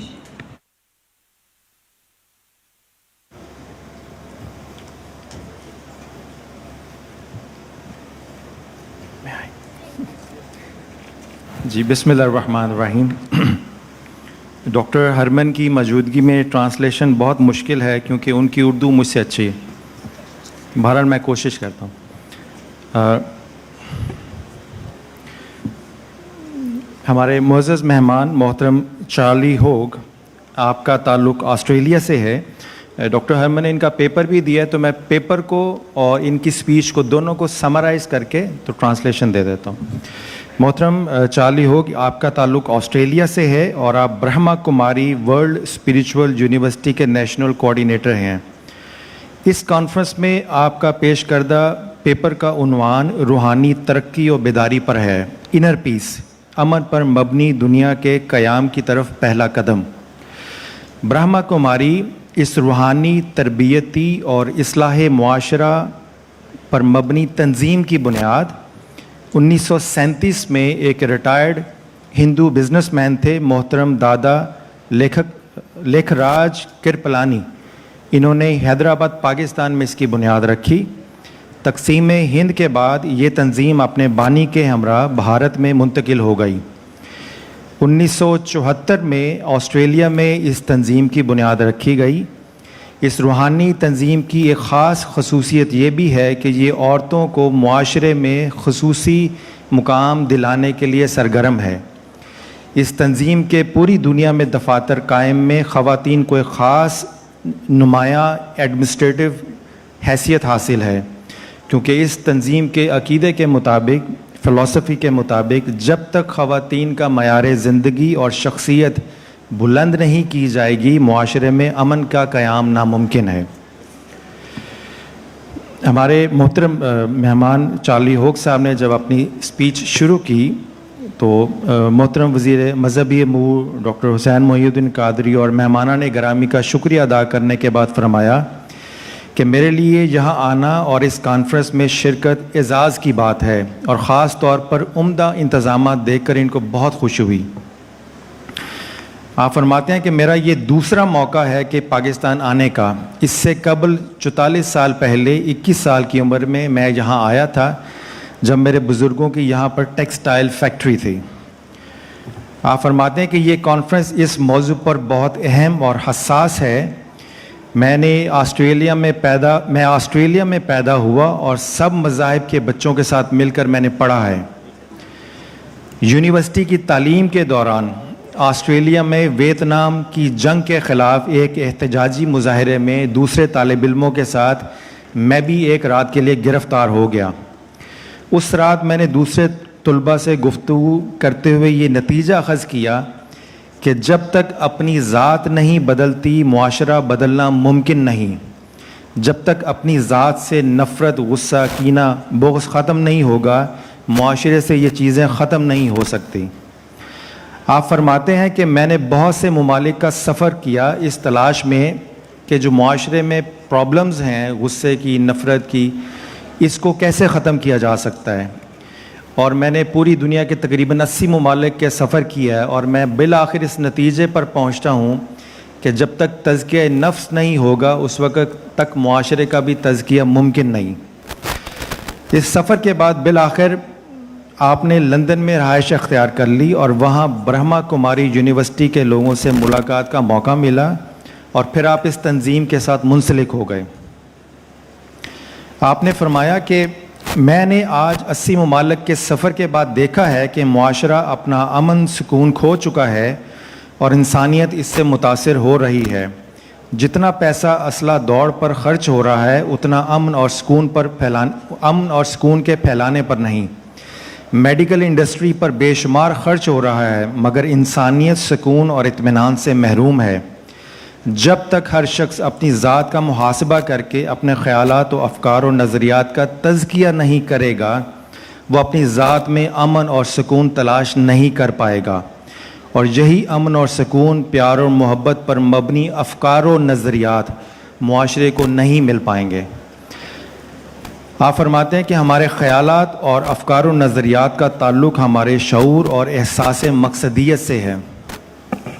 پھر آپ نے شخصیت کے 3 پہلوؤں کی طرف توجہ دلاتے ہوئے فرمایا کہ شخصیت کا ایک پہلو ہے احساس برتری، کہ جب تک انسان کی اپنی انا اور اس کی قومی یا مسلکی شناخت اس کی حقیقت کے رستے میں رکاوٹ بنی رہے گی، اس کو دوسروں کو بھی سمجھنے بھی مشکل پیش آئے گی. انسان احساس برتری سے انسان میں دوسروں کو سمجھنے کی اور ان سے محبت کرنے کی صلاحیت ختم ہو جاتی ہے. یہ سب انا کے مسئلے ہیں. دوسرا پہلو شخصیت کا انہوں نے فرمایا احساس کمتری کا، کہ انسان اپنی نظروں میں جب اپنی ذاتی حیثیت ختم کر بیٹھتا ہے، اس سے مایوسی اور ڈپریشن اور بے شمار نفسیاتی بیماریاں پیدا ہوتی ہیں. جب ذات کی اہمیت اپنی نظروں میں ختم ہو جائے تو شخصیت سے امن، پیار اور محبت کے جذبات جنم نہیں لیتے، اور جب اپنی ذات کی قدر اور اہمیت نہیں ہوگی تو وہ دوسرے اور معاشرے کے دوسرے افراد کی اہمیت اور قدر کو بھی سمجھ نہیں پائے گا. اور تیسرا پہلو آپ نے فرمایا ہے اوریجنل سیلف، حقیقی احساس انسان کی اپنی شخصیت کا. آپ نے فرمایا ہے کہ جو اپنی سیلف کا شعور ہے، احساس خودی ہے، وہ ایک نایاب تخلیق ہے، اور جب تک آدمی اس سے ان ٹچ نہ ہو، اس سے واقف نہ ہو، شخصیت سے باہر کے معاشرے کے حالات اس کی شخصیت پر اثر انداز ہوتے رہتے ہیں.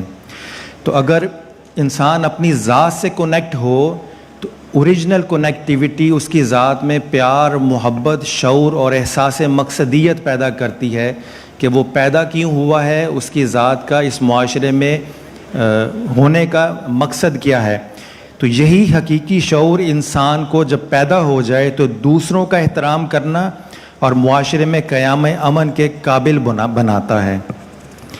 اور انہوں نے آخر میں ایک جملہ بولا کہ personal responsibility is a huge step towards inner world peace, کہ احساس تحفظ، احساس ذمہ داری اور احساس نفس، یعنی دوسرے لفظوں میں جب تک انسان اپنے اندر کے آدمی سے کنیکٹ نہیں ہوگا اور اس کنیکٹیویٹی کے بعد اندر کے آدمی کا تزکیہ نہیں کرے گا، اس کی ذات میں پھیلے ہوئے کانفلکٹ معاشرے میں بھی پھیلیں گے.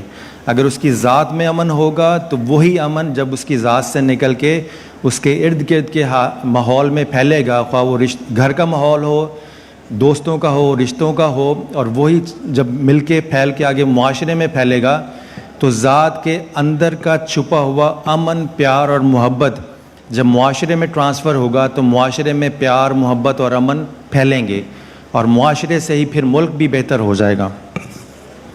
تو یہ ان کا اوورآل ٹوٹل سمرائزڈ فارم میں ہے. لب لباب ایک جملے میں یہ ہے کہ اگر آپ دنیا میں امن لانا چاہتے ہیں تو اس کی ابتدا اپنی ذات پر فوکس سے کیجئے.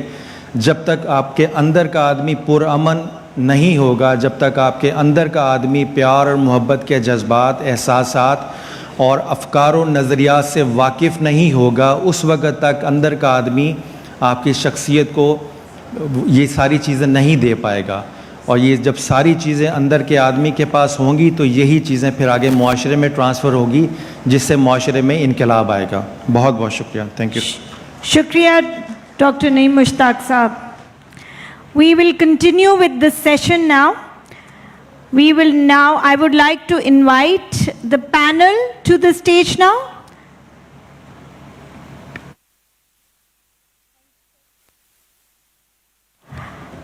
To conduct and also moderate this session, I would like to invite Dr. Ryan Brasher.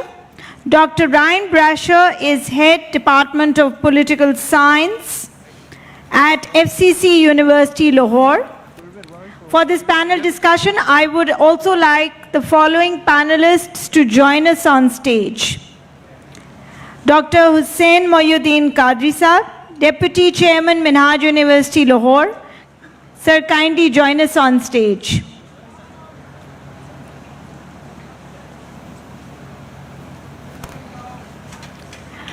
Venerable Sunim from Western Sydney, Australia University. She belongs to the Mahaya Korean Buddhist tradition.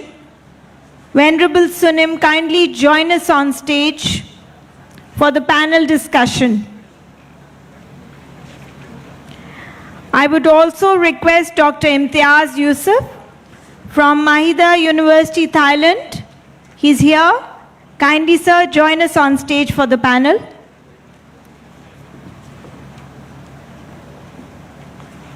Dr. Imtiaz Yusuf, sir. I would also request Dr. Shanti Kumar to kindly join us on stage as one of the panelists.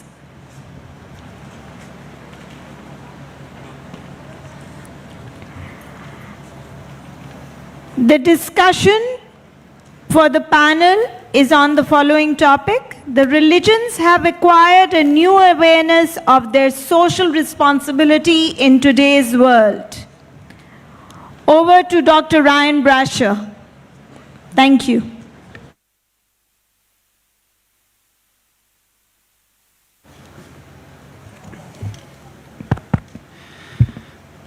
Bismillah ar-Rahman ar-Rahim. Assalamu alaikum. सबसे पहले मैं आप सबको Forman Christian college की तरफ से और मेरे पूरे दिल की तरफ से सलाम कहना चाहता हूँ. Thank you Minhaj University. Thank you Dr. Muhammad Muhyiddin Al-Qadri. Thank you Dr. Herman for inviting us here and for providing this excellent opportunity for us to discuss a very important topic today. Just very briefly, according to the rules that were handed over to me by Dr. Herman, each panelist will have 5 minutes or so to speak. There will be some 20 minutes of question and answer, and then the panelists will have the opportunity to give a short final remarks at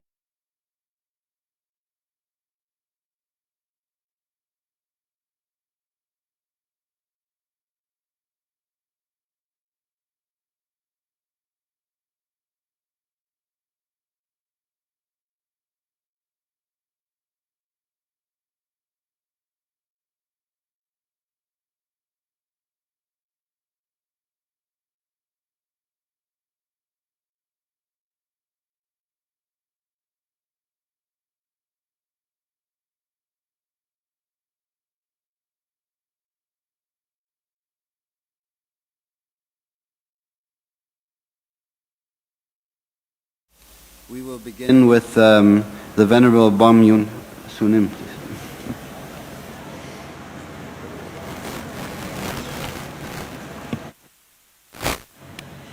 Thank you very much for the introduction, and I'm very, very happy to be here.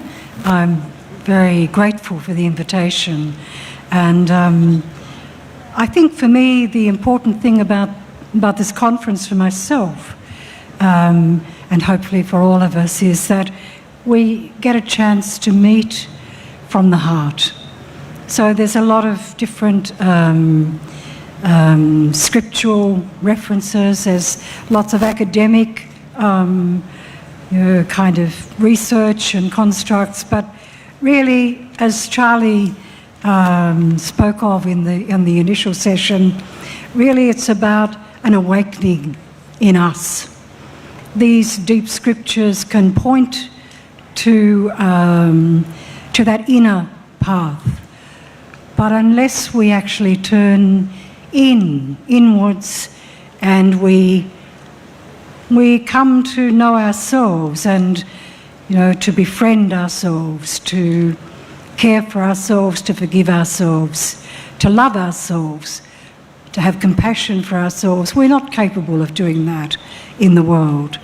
So the topic for this panel, to greater concern, is the question about are the world religions, now let me remind me of this topic, is there a growing social responsibility among world religions in this time. My concern with such a question would be, again, that it puts it into that very objective space, which doesn't necessarily give us an opportunity to reflect personally. So religions are basically have come from a need for human beings who are first and foremost spiritual beings. It's an opportunity with a religious development for us to be able to understand our experience. This experience is deeply human, and we share this no matter what our religious belief, no matter what our cultural context. And this is really the meeting point for us in terms of understanding and finding our relationship to this question of social responsibility as people of faith. Now, as people of faith, we have the opportunity, of course, to practice and to live and have the opportunity for teaching within our faith community. And that's a very wonderful thing.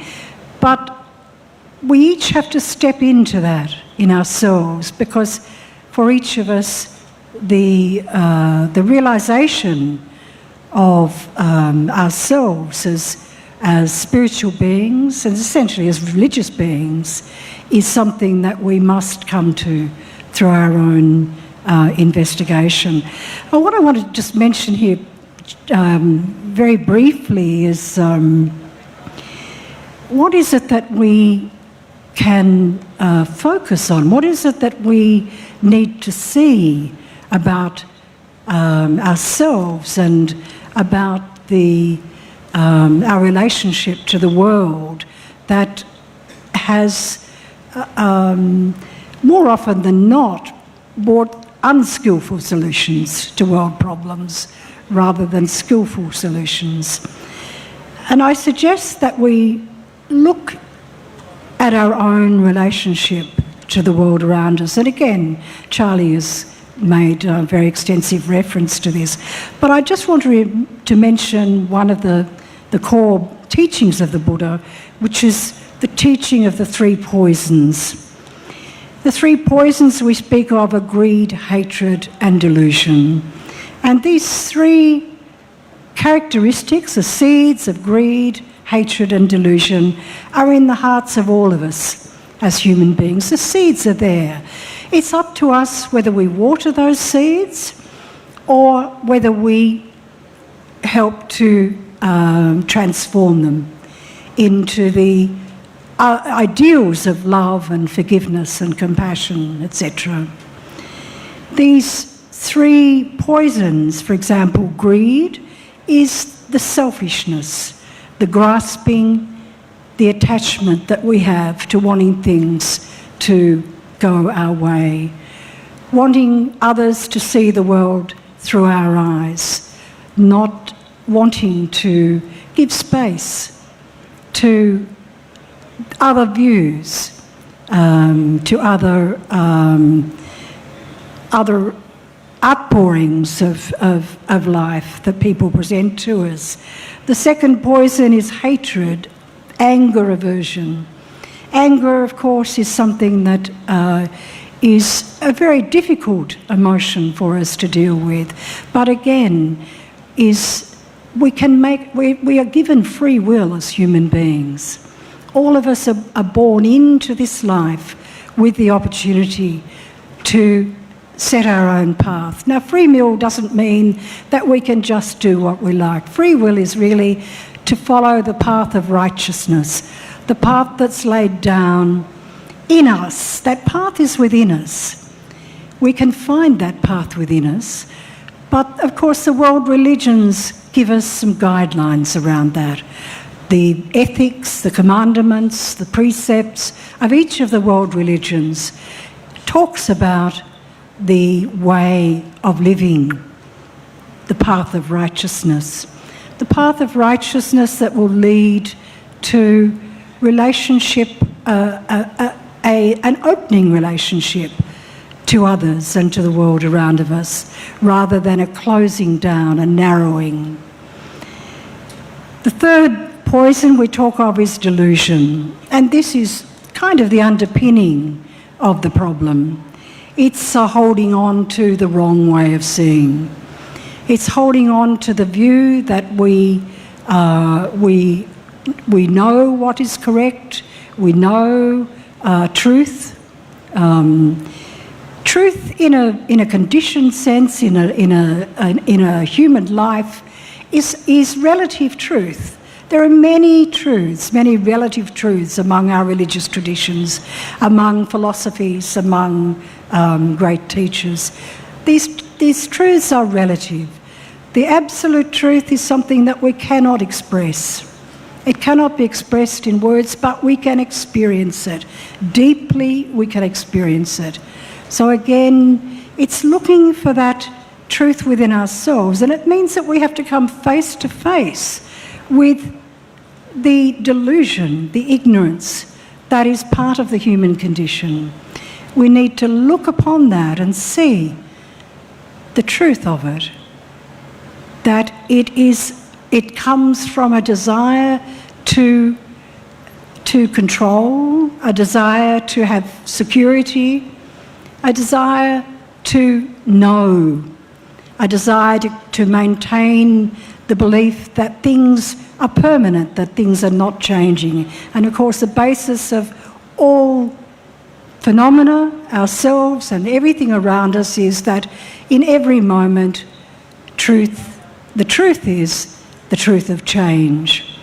So if we're holding a view that we've been holding, for the last 10 years, then it's probably time to open it up and to cast the light into it and to see, is that still relevant for us? Or is there something else that might inform the way that we see the world, the way we see each other in relationship?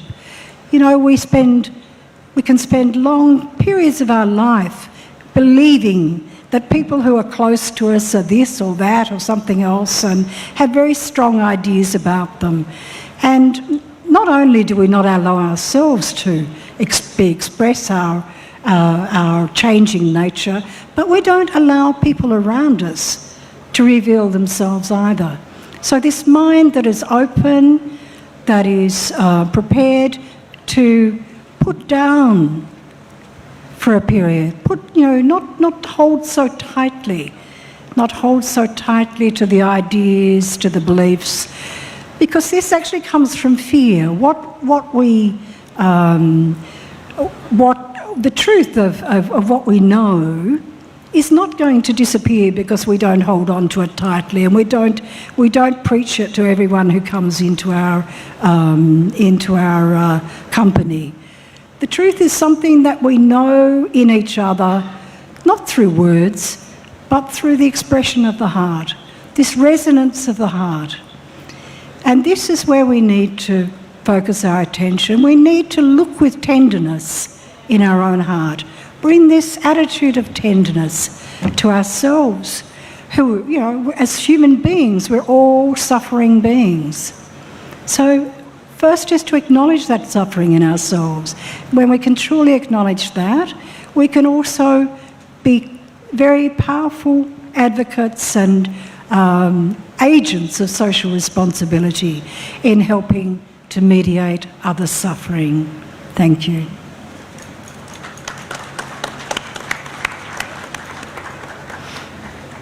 We will now hear from Dr. Shanti Kumar Hathiarachi. Thank you, Chair. Religions have crossed the original basis. What do I mean by the original basis? The origin of its location. All religions have crossed, and they are all global today.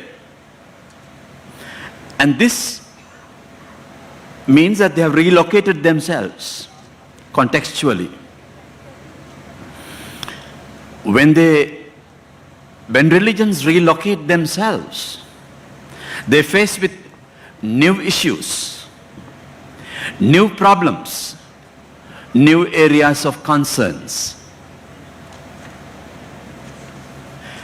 when they relocate themselves, they also gain new awareness.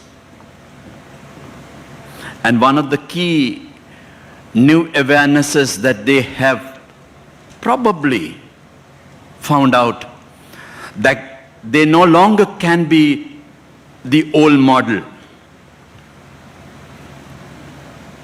The old model of the Arabian Peninsula for Islam. And that model culturally no longer valid. Linguistically, that model may not hold water. So also for Christianity in the Semitic world, where it found its own basis, where it was comfortable with the Aramaic speaking Jesus of Nazareth and his followers, linguistically has crossed its own limitations, and it has become a world religion. As much as Christianity has reached the world sphere, the global sphere, it must encounter new realities, and it is indeed facing new realities of multiplicity. The three Abrahamic traditions, Judaism, Christianity, and Islam, today are facing each other in a different way. Historically, they have faced. They are the dysfunctional cousins, historically. Dysfunctional cousins of the Abrahamic tradition. They have fought together more religious wars than any other. But cousins. But dysfunctional ontologically.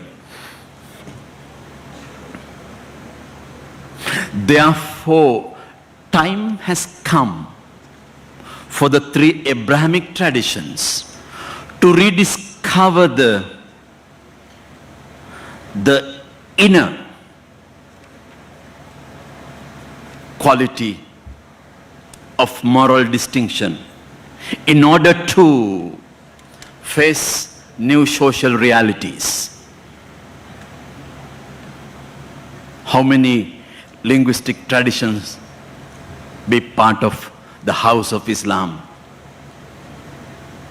and world and global Christianity and Judaism in its multifaceted ways of expressing those social realities. And there is the resurgence of every single faith tradition of the 21st century. By the end of the 20th century into the 21st century, you name any tradition, there is resurgence right across the global world traditions. And they need to face the new realities. There is, my second point is that there is resurgence in every single tradition. There is resurgence internally and also externally. And they, with this resurgence, they are self-conscious. Suddenly they have become self-conscious. And they also are self-conscious culturally. And they express their own brand of Islam culturally. In Turkey, they call it Anatolia, the Anatolian expression of Islam. And it is linguistically Turkish. And your experience of Islam is quite unique. It's quite unique. You express that not in Arabic, even though you study Arabic. to understand the heart of Islam, but you express that in beautiful language of Urdu, which is a mixture of the Persian, and that is unique to you, and that is your contribution. But while you culturally experience this uniqueness of your expression, of your tradition, you suddenly become self-conscious of the other. The other who is not exactly Muslim. And you then define also the near other. There is the near other. Those of us who are Muslims, but not necessarily cultural. But there is also the far other.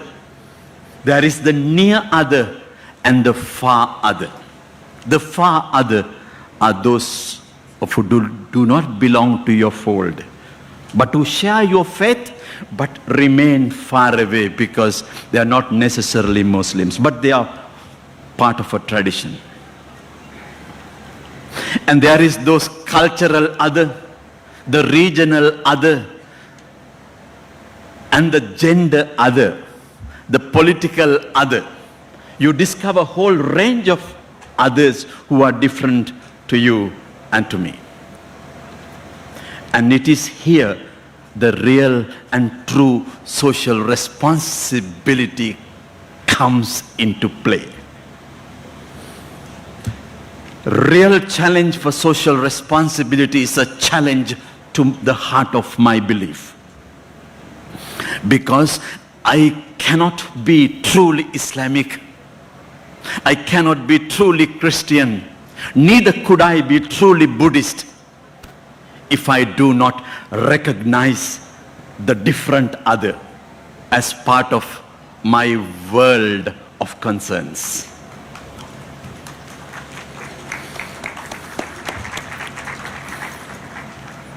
I can be truly Islamic when I know my other, who is a co-pilgrim, has the same concerns, has the same trouble in getting my child to education and getting my child university education and getting my family a decent living and existence. And this actually is the challenge for all of us today. I will come back to it. Question time. Thank you.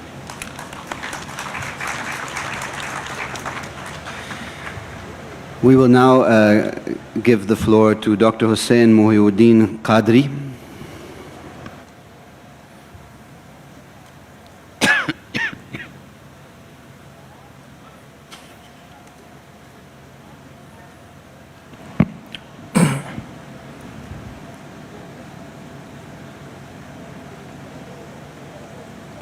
Thank you, Dr. Rai.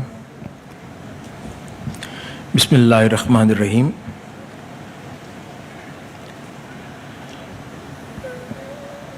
I would like to start expressing my views from the verse of Holy Quran which was recited early morning today, in which the Lord Almighty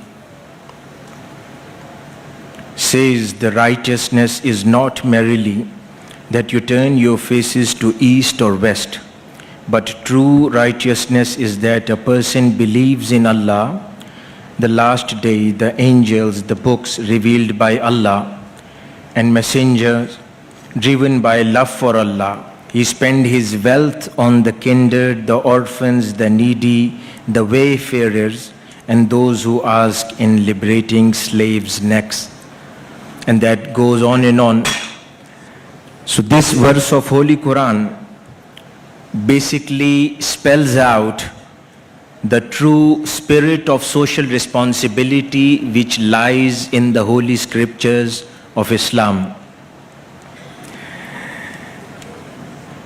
If you see the Holy Quran and the total number of verses, you will find that the less number of verses are dealing with the relationship of human being and Lord Almighty, and more verses of Holy Quran are dealing with the relationship between one human being with another. So that shows how much concern the religion of Islam is for the social responsibility and responsible behavior of human being. And this is not just Islam. All the religions, we found out that they all revolve around the concept of social responsibility. If you see the life of Jesus Christ, Sayyidina Isa alayhi salam, you see him curing the sick people through his holy breath. Sometime you see Musa alayhi salam standing against the cruelties of Pharaoh in favor of the have-nots of his country. Sometime you see Sayyidina Ibrahim alayhi salam standing for the poor and oppressed people of his society against Namrud. Sometime in Muslim tradition, you see Sayyidina Imam Hussain standing in front of Yazid's cruelties. This all expresses the socially responsible behavior which lies in the holy scriptures of all the religions. Here I would like to narrate a couple of traditions of Sayyidina Rasulullah sallallahu alaihi wasallam, which would throw light more on this concept that how much Islam is concerned about socially responsible people and social responsibility. There is a hadith, the tradition of Rasulullah, narrated by Abu Huraira radiyallahu ta'ala anhu, in which Rasulullah, the Prophet of Islam, peace be upon him, said, faith consists of 70 odd branches, and the least of which is clearing the trouble from the road. This is a socially responsible behavior Islam is talking about. At another place, Rasulullah sallallahu alaihi wasallam states, a man asked a prophet, what kind of action in Islam is best?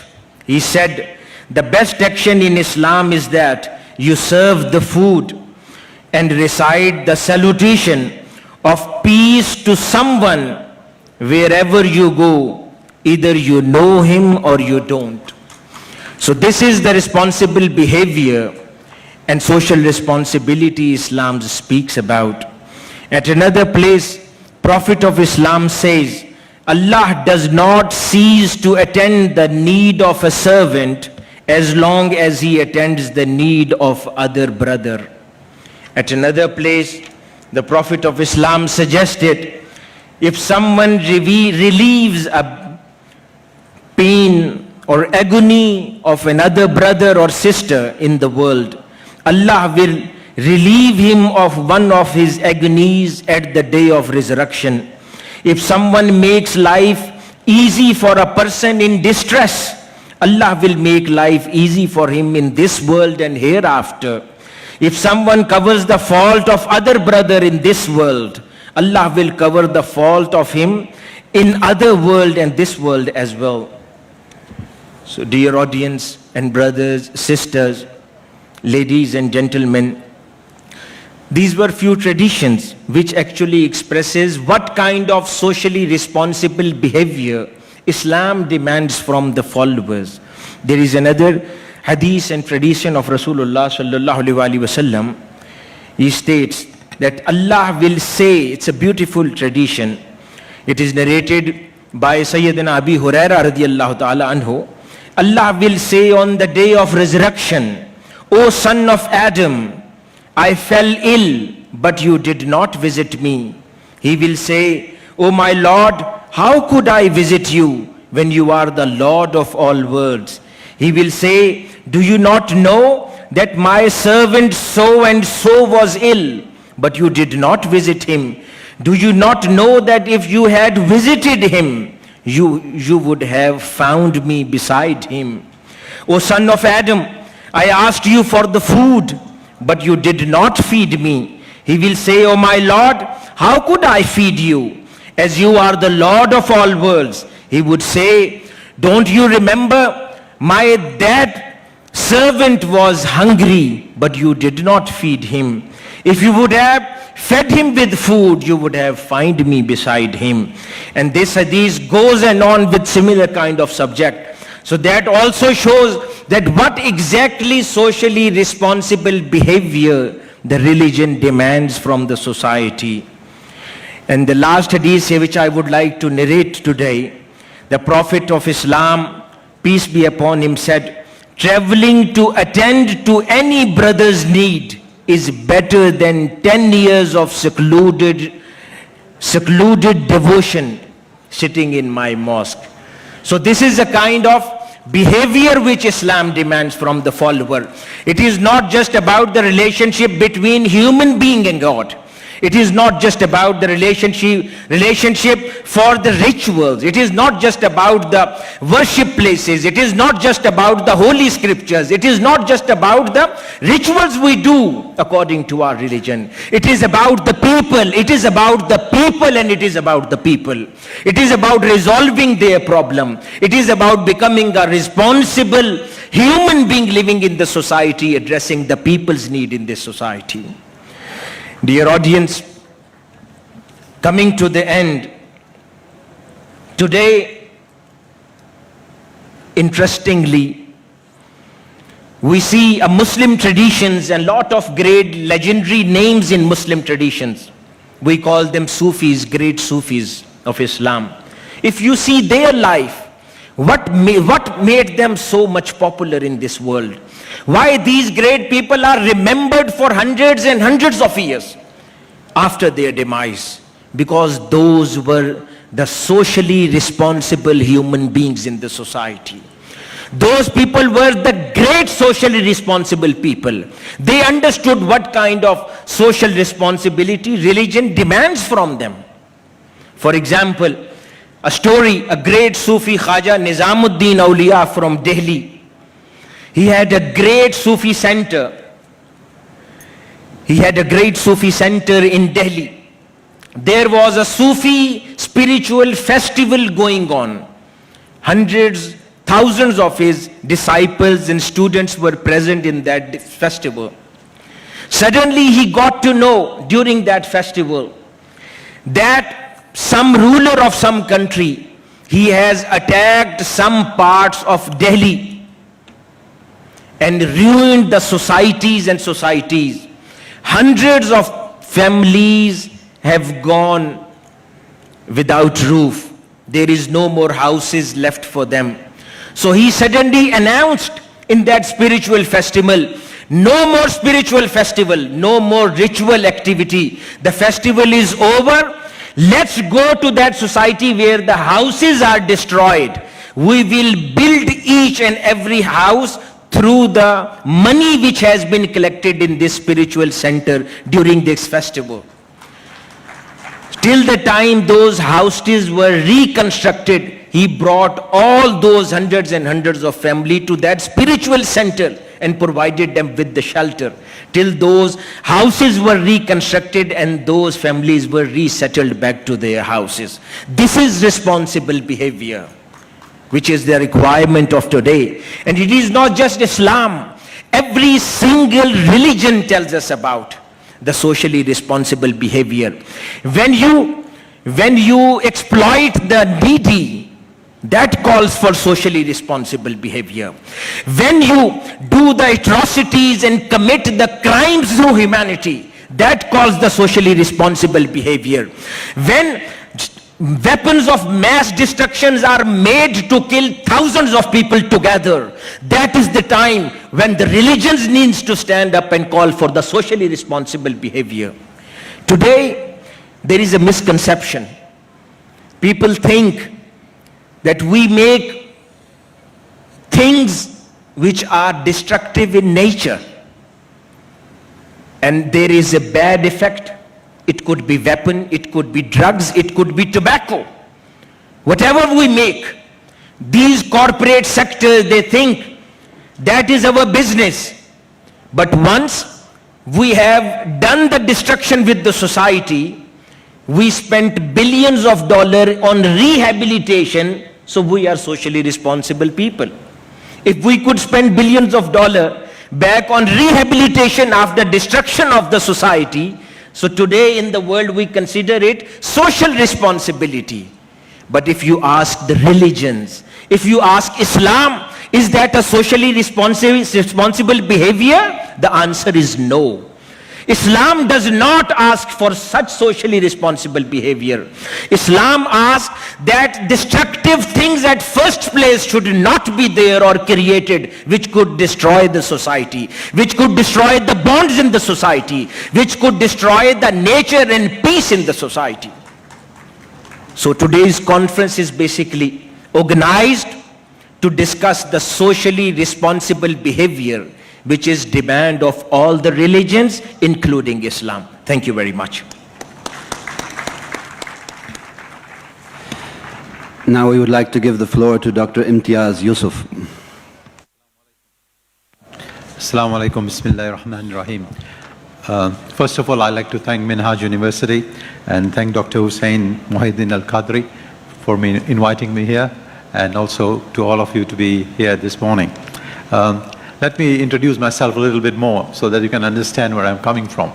I am not what I look. I'm not an Indian, I'm not a Pakistani, I'm not a Bangladeshi, I'm not a Sri Lankan. I'm an African. I'm born in Africa, in Tanzania. I was educated in India from Aligarh Muslim University. I did my PhD from Temple University in comparative religion. I work on Islam and Buddhism. I'm living in Thailand for last 30 years. I speak 6 languages and I hold a British citizenship. So if you ask me who am I say I was globalized before globalization. My globalization is globalization of religions, cultures and languages, not Pepsi-Cola globalization. And this is the problem of social responsibility, because we are living a very disrupted life. What the main speaker this morning said, we are living a life, peaceless life. And I think this has got to do with the challenge to knowledge. All our sciences, I'm an academic, all our sciences, our social sciences are based on the epistemology and ontology of violence. All the social sciences theories which we learn, whether it is Max Weber or Durkheim or Marx or whatever, they all say violence is natural. And they conclude, religion is the source of conflict. This is a problem. This is what we teach in the universities. If we start with that religion is the source of conflict, then there's no end to this discussion. Religions were not founded in conflict. They were founded by all the prophets and all the avatars and all the saints to end conflict, to end internal conflict, and to end injustice to humanity. Now, there's a very important problem which is emerging, which Professor Shanti Kumar raised about. And I'm not from Asia. I see what is called the rise of Asian Islamophobia. Islamophobia in the West and Islamophobia in Asia is different. Islamophobia in the West is caused with the war in the Middle East and migration of the refugees and the war victims. In Asia, there is a rise of Asian Islamophobia, which is denying the Asianity of Islam in India, in Myanmar, in Sri Lanka, in Cambodia, and almost all Asian countries. The problem here is that Asian religions are not dialoguing with Islam, and Muslims are not dialoguing with Buddhism, with with Hinduism, with Jainism. And I think this is the problem with we Asians, I'm not an Asian, have to think about. I'm living in Thailand for 900 years.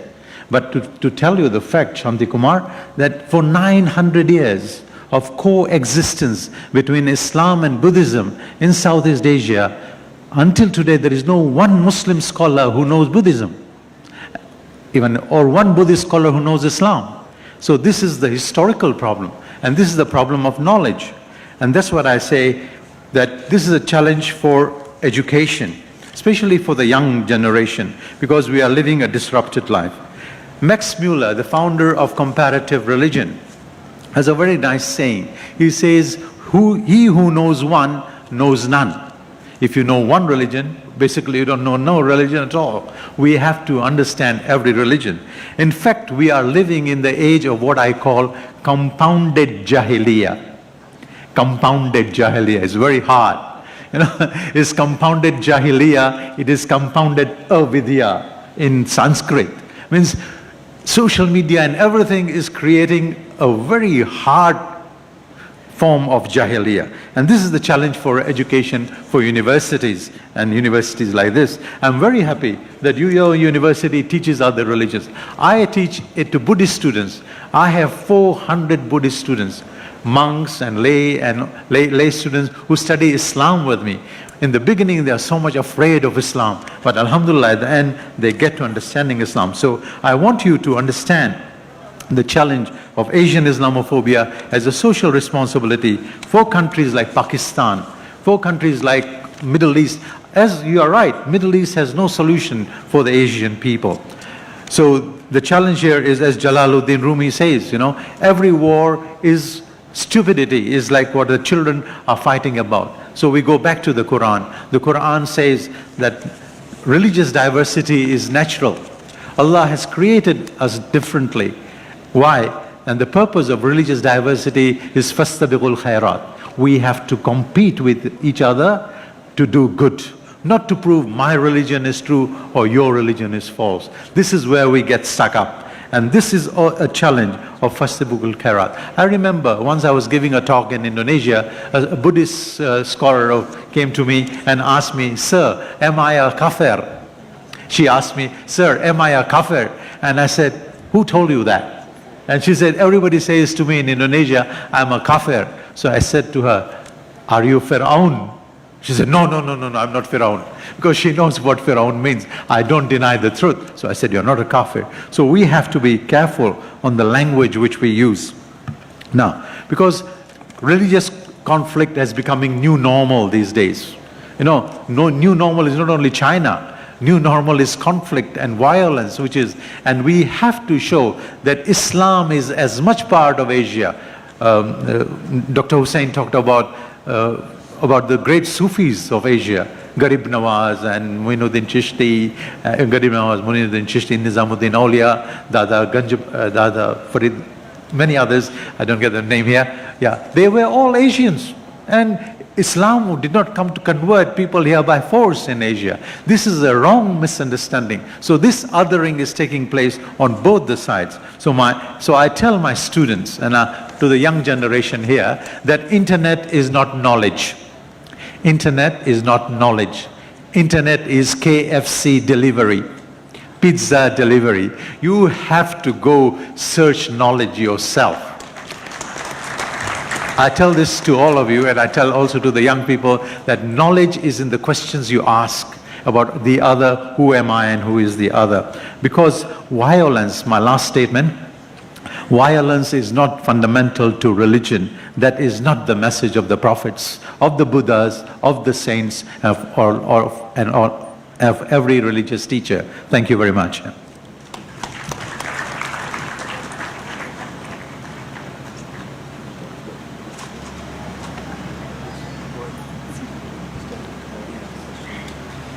I believe we now have time for 4 questions, 1 question each for each panelist.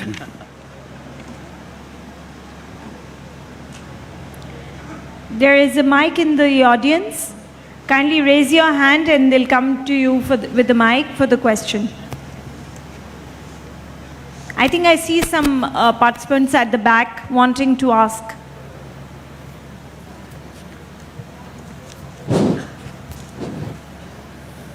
Thank you very much. My name is Khalid Mahmood Atta. I'm from Faculty of Urdu and PhD scholar in Minhaj University.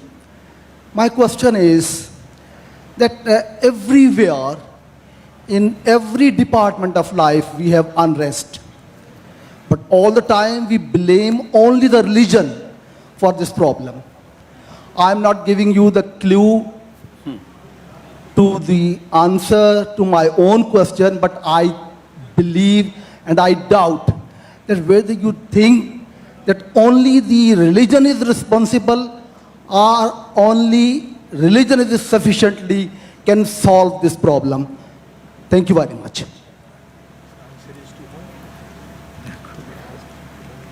To whom were you asking the question? What was the question? Please kindly identify the speaker that you have I addressed. asked this question to Dr. Herman. The first speaker. Venerable Dr. Naeem. Yes. Question to you, ma'am. I'm sorry, can you just clarify the question for me again? My question is very smart. Everywhere, all over the world, we have in every department the problem and unrest, but all the time we make responsible or blaming the religion for this. I doubt that you have an idea about the religion, that only the religion can solve the problem all over the world, or something else. I'm still my question is not clear. Ma'am, I think clarification. Not a question. Religions are blamed for the violence in the world. Yes. Yeah. I'm sorry. Okay. If still So I think so as it's been explained to me in a simple way, is the question is religion responsible for the violence in the world? Yes. Is that your question essentially? Yes. Yes. I suppose I go back to my original point, which is religions are a vehicle for human behaviour, for good, for ethical, for right behaviour, and the religions don't exist in and for themselves. They exist as a support for human life, for us to find within that, as I said originally, the path of righteousness. So religions themselves, I do not believe, are actually responsible for violence, although it's often held to be so. In recent years, we hear a lot about technology, social media being responsible for the bad behaviour of young people and all sorts of other arisings in our cultures and in our societies. Actually, the social media is value free. It's how we use it. It's how our relationship to it. And it's the same with religion, I believe. When I hear that there is a war, we hear a lot in Australia, of course, about the media loves the hype and the pump around these issues. But actually, when we talk about jihadists or people who are talk about people who are actually going to holy war, I remember that these people are all human beings, and they're all sons and daughters of mothers and of fathers, and they're sons and daughters of their culture. And so our responsibility as people who are following a religion, and particularly people who have a role in the religious institutions and teaching realms, to take this seriously as a responsibility to teach individually, to teach people much more intimately about what the faith means, so that they understand it's not a vehicle in itself. It's a way of understanding and giving meaning to human experience. That's why religions have arisen, wherever they've arisen, primarily for us to be able to express and understand and find meeting with others in our relationship to the world around us. Does that answer the question in any way? Yes, Dr. Saab, please. Thank you, Dr. Naeem. Just adding to your very wise and explaining comment. when you don't blame religion, it's like blaming traffic rules for your accident.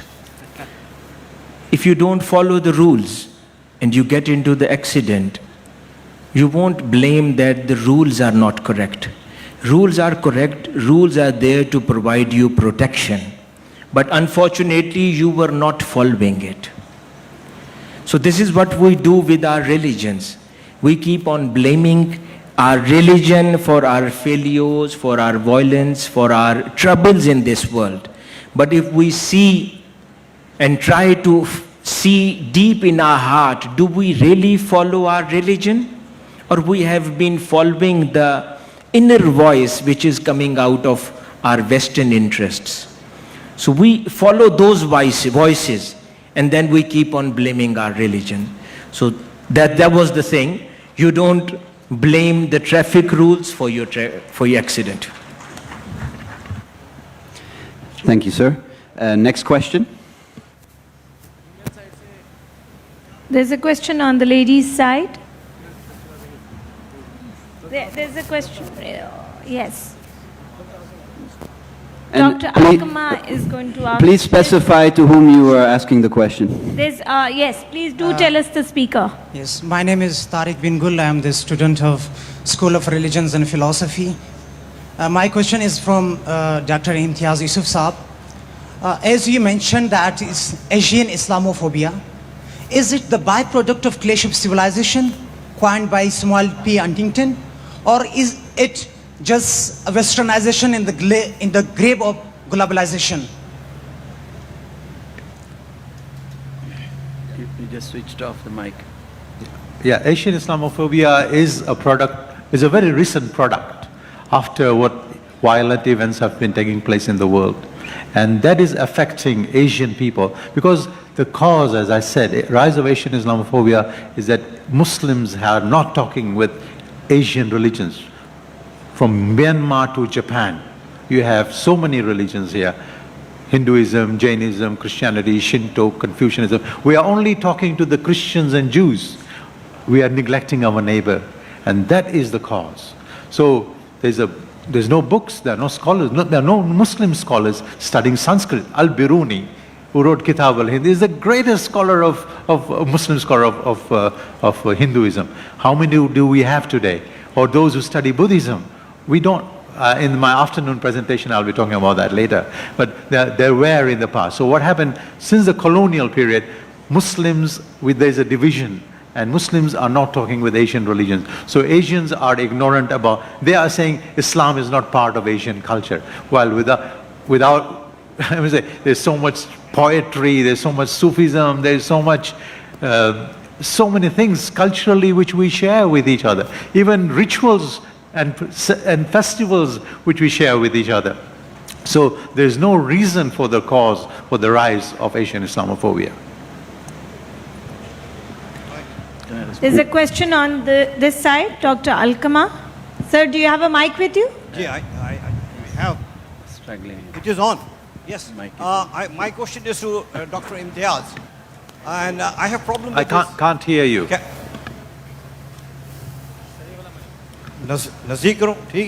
Can you hear me now?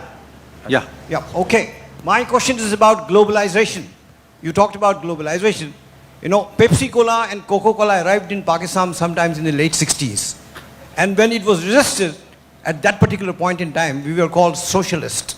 And today, if we sort of resist the culture of KFC and McDonaldization, which is injurious to our health, we are told, then we will be called Taliban.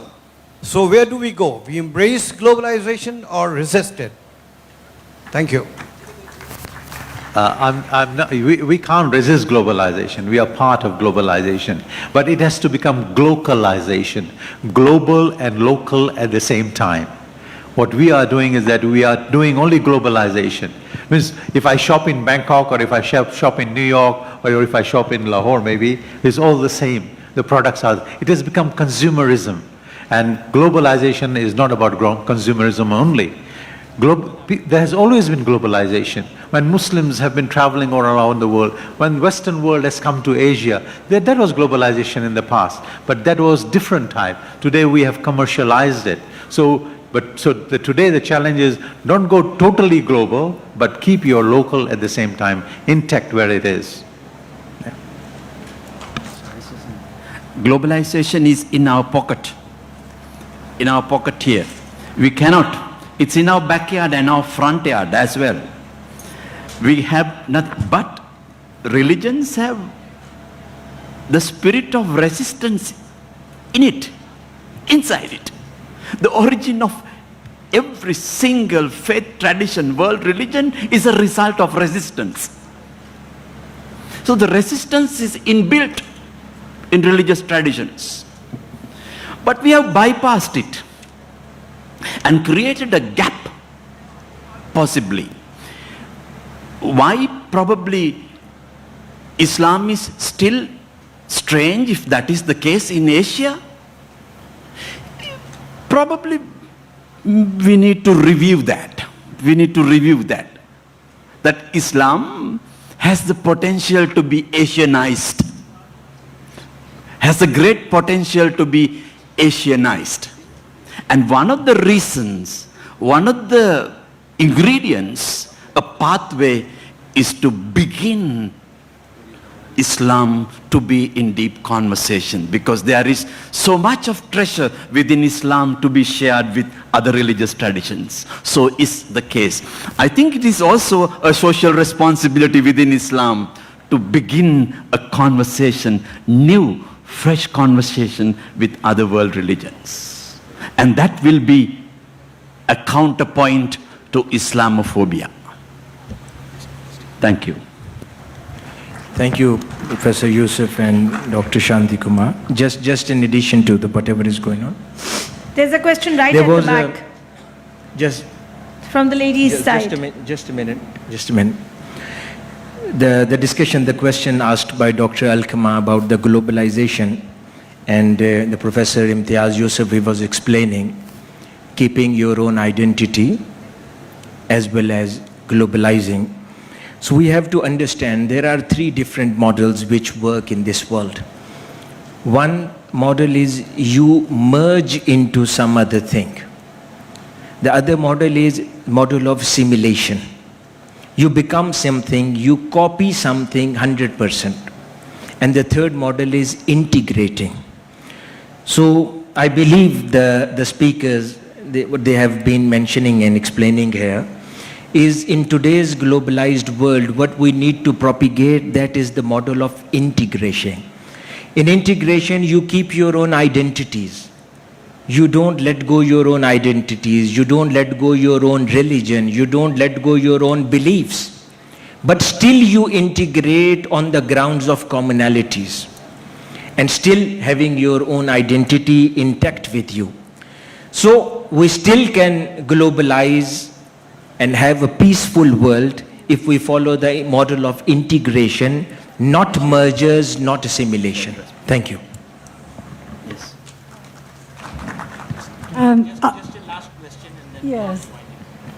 I just wanted to add something to that. I actually live in Sydney, in a region, in an area of Sydney that's the most religious region of Sydney, and it's also has the highest population of Islamic Muslims in that community. And in Australia, our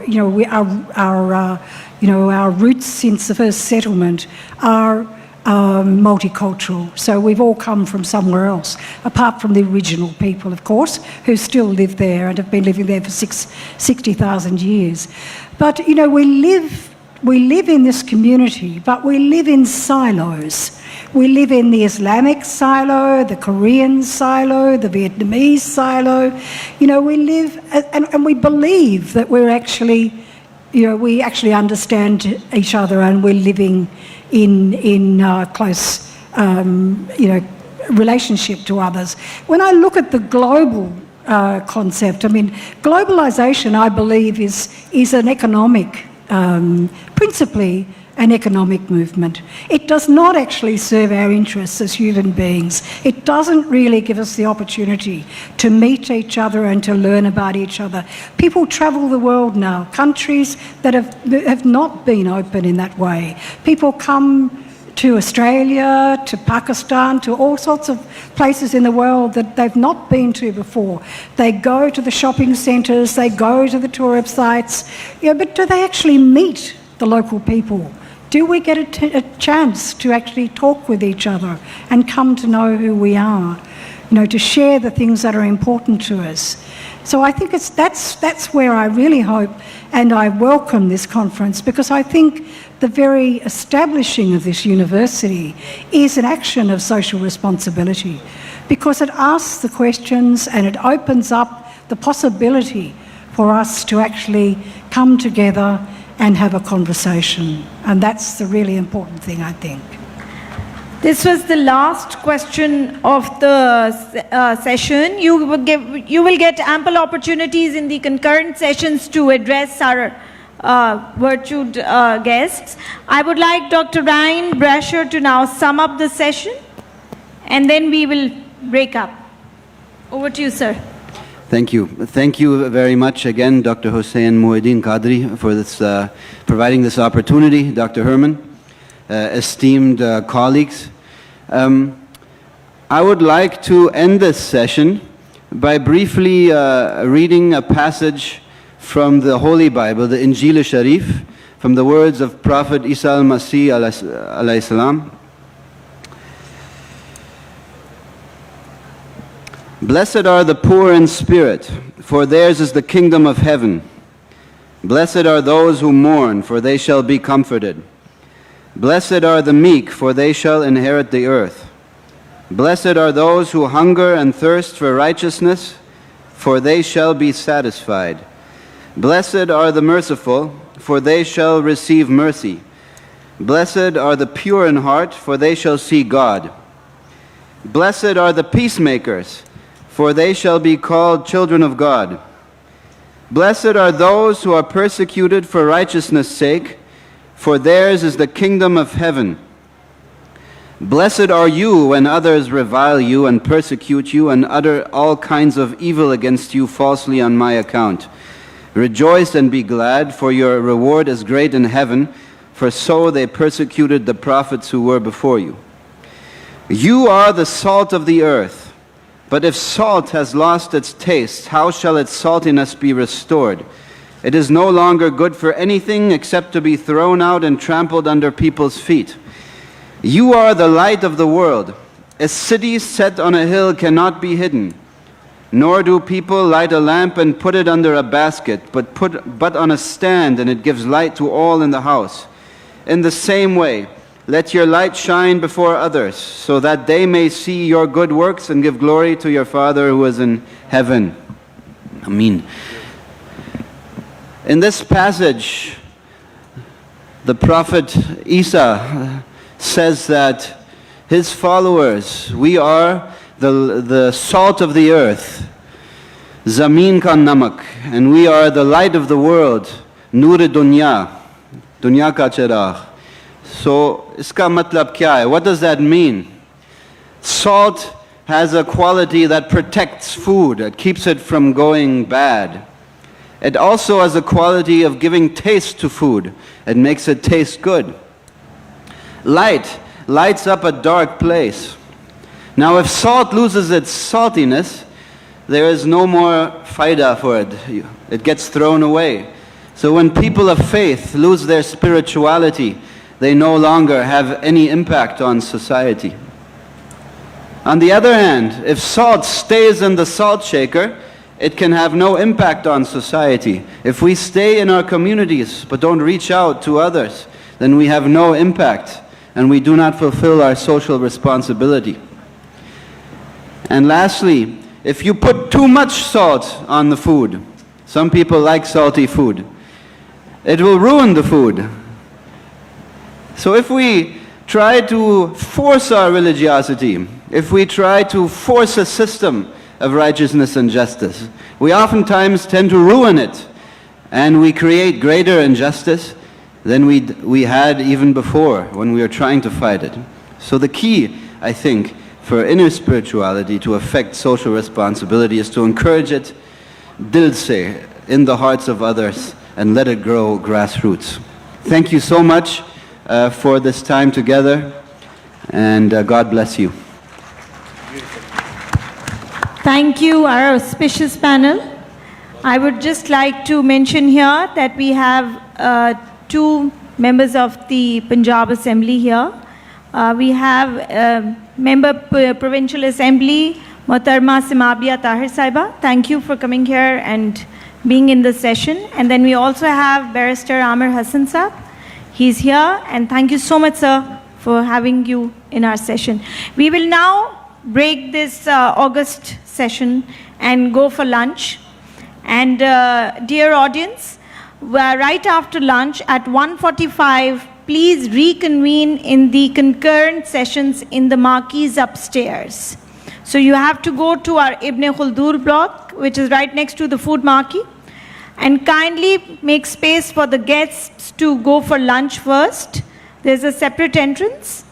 I'd be very obliged, and the whole management will also be very, very thankful if you could just give some way. Thank you, sir. Thank you, the prestigious panel. It is your time to find your place in the world.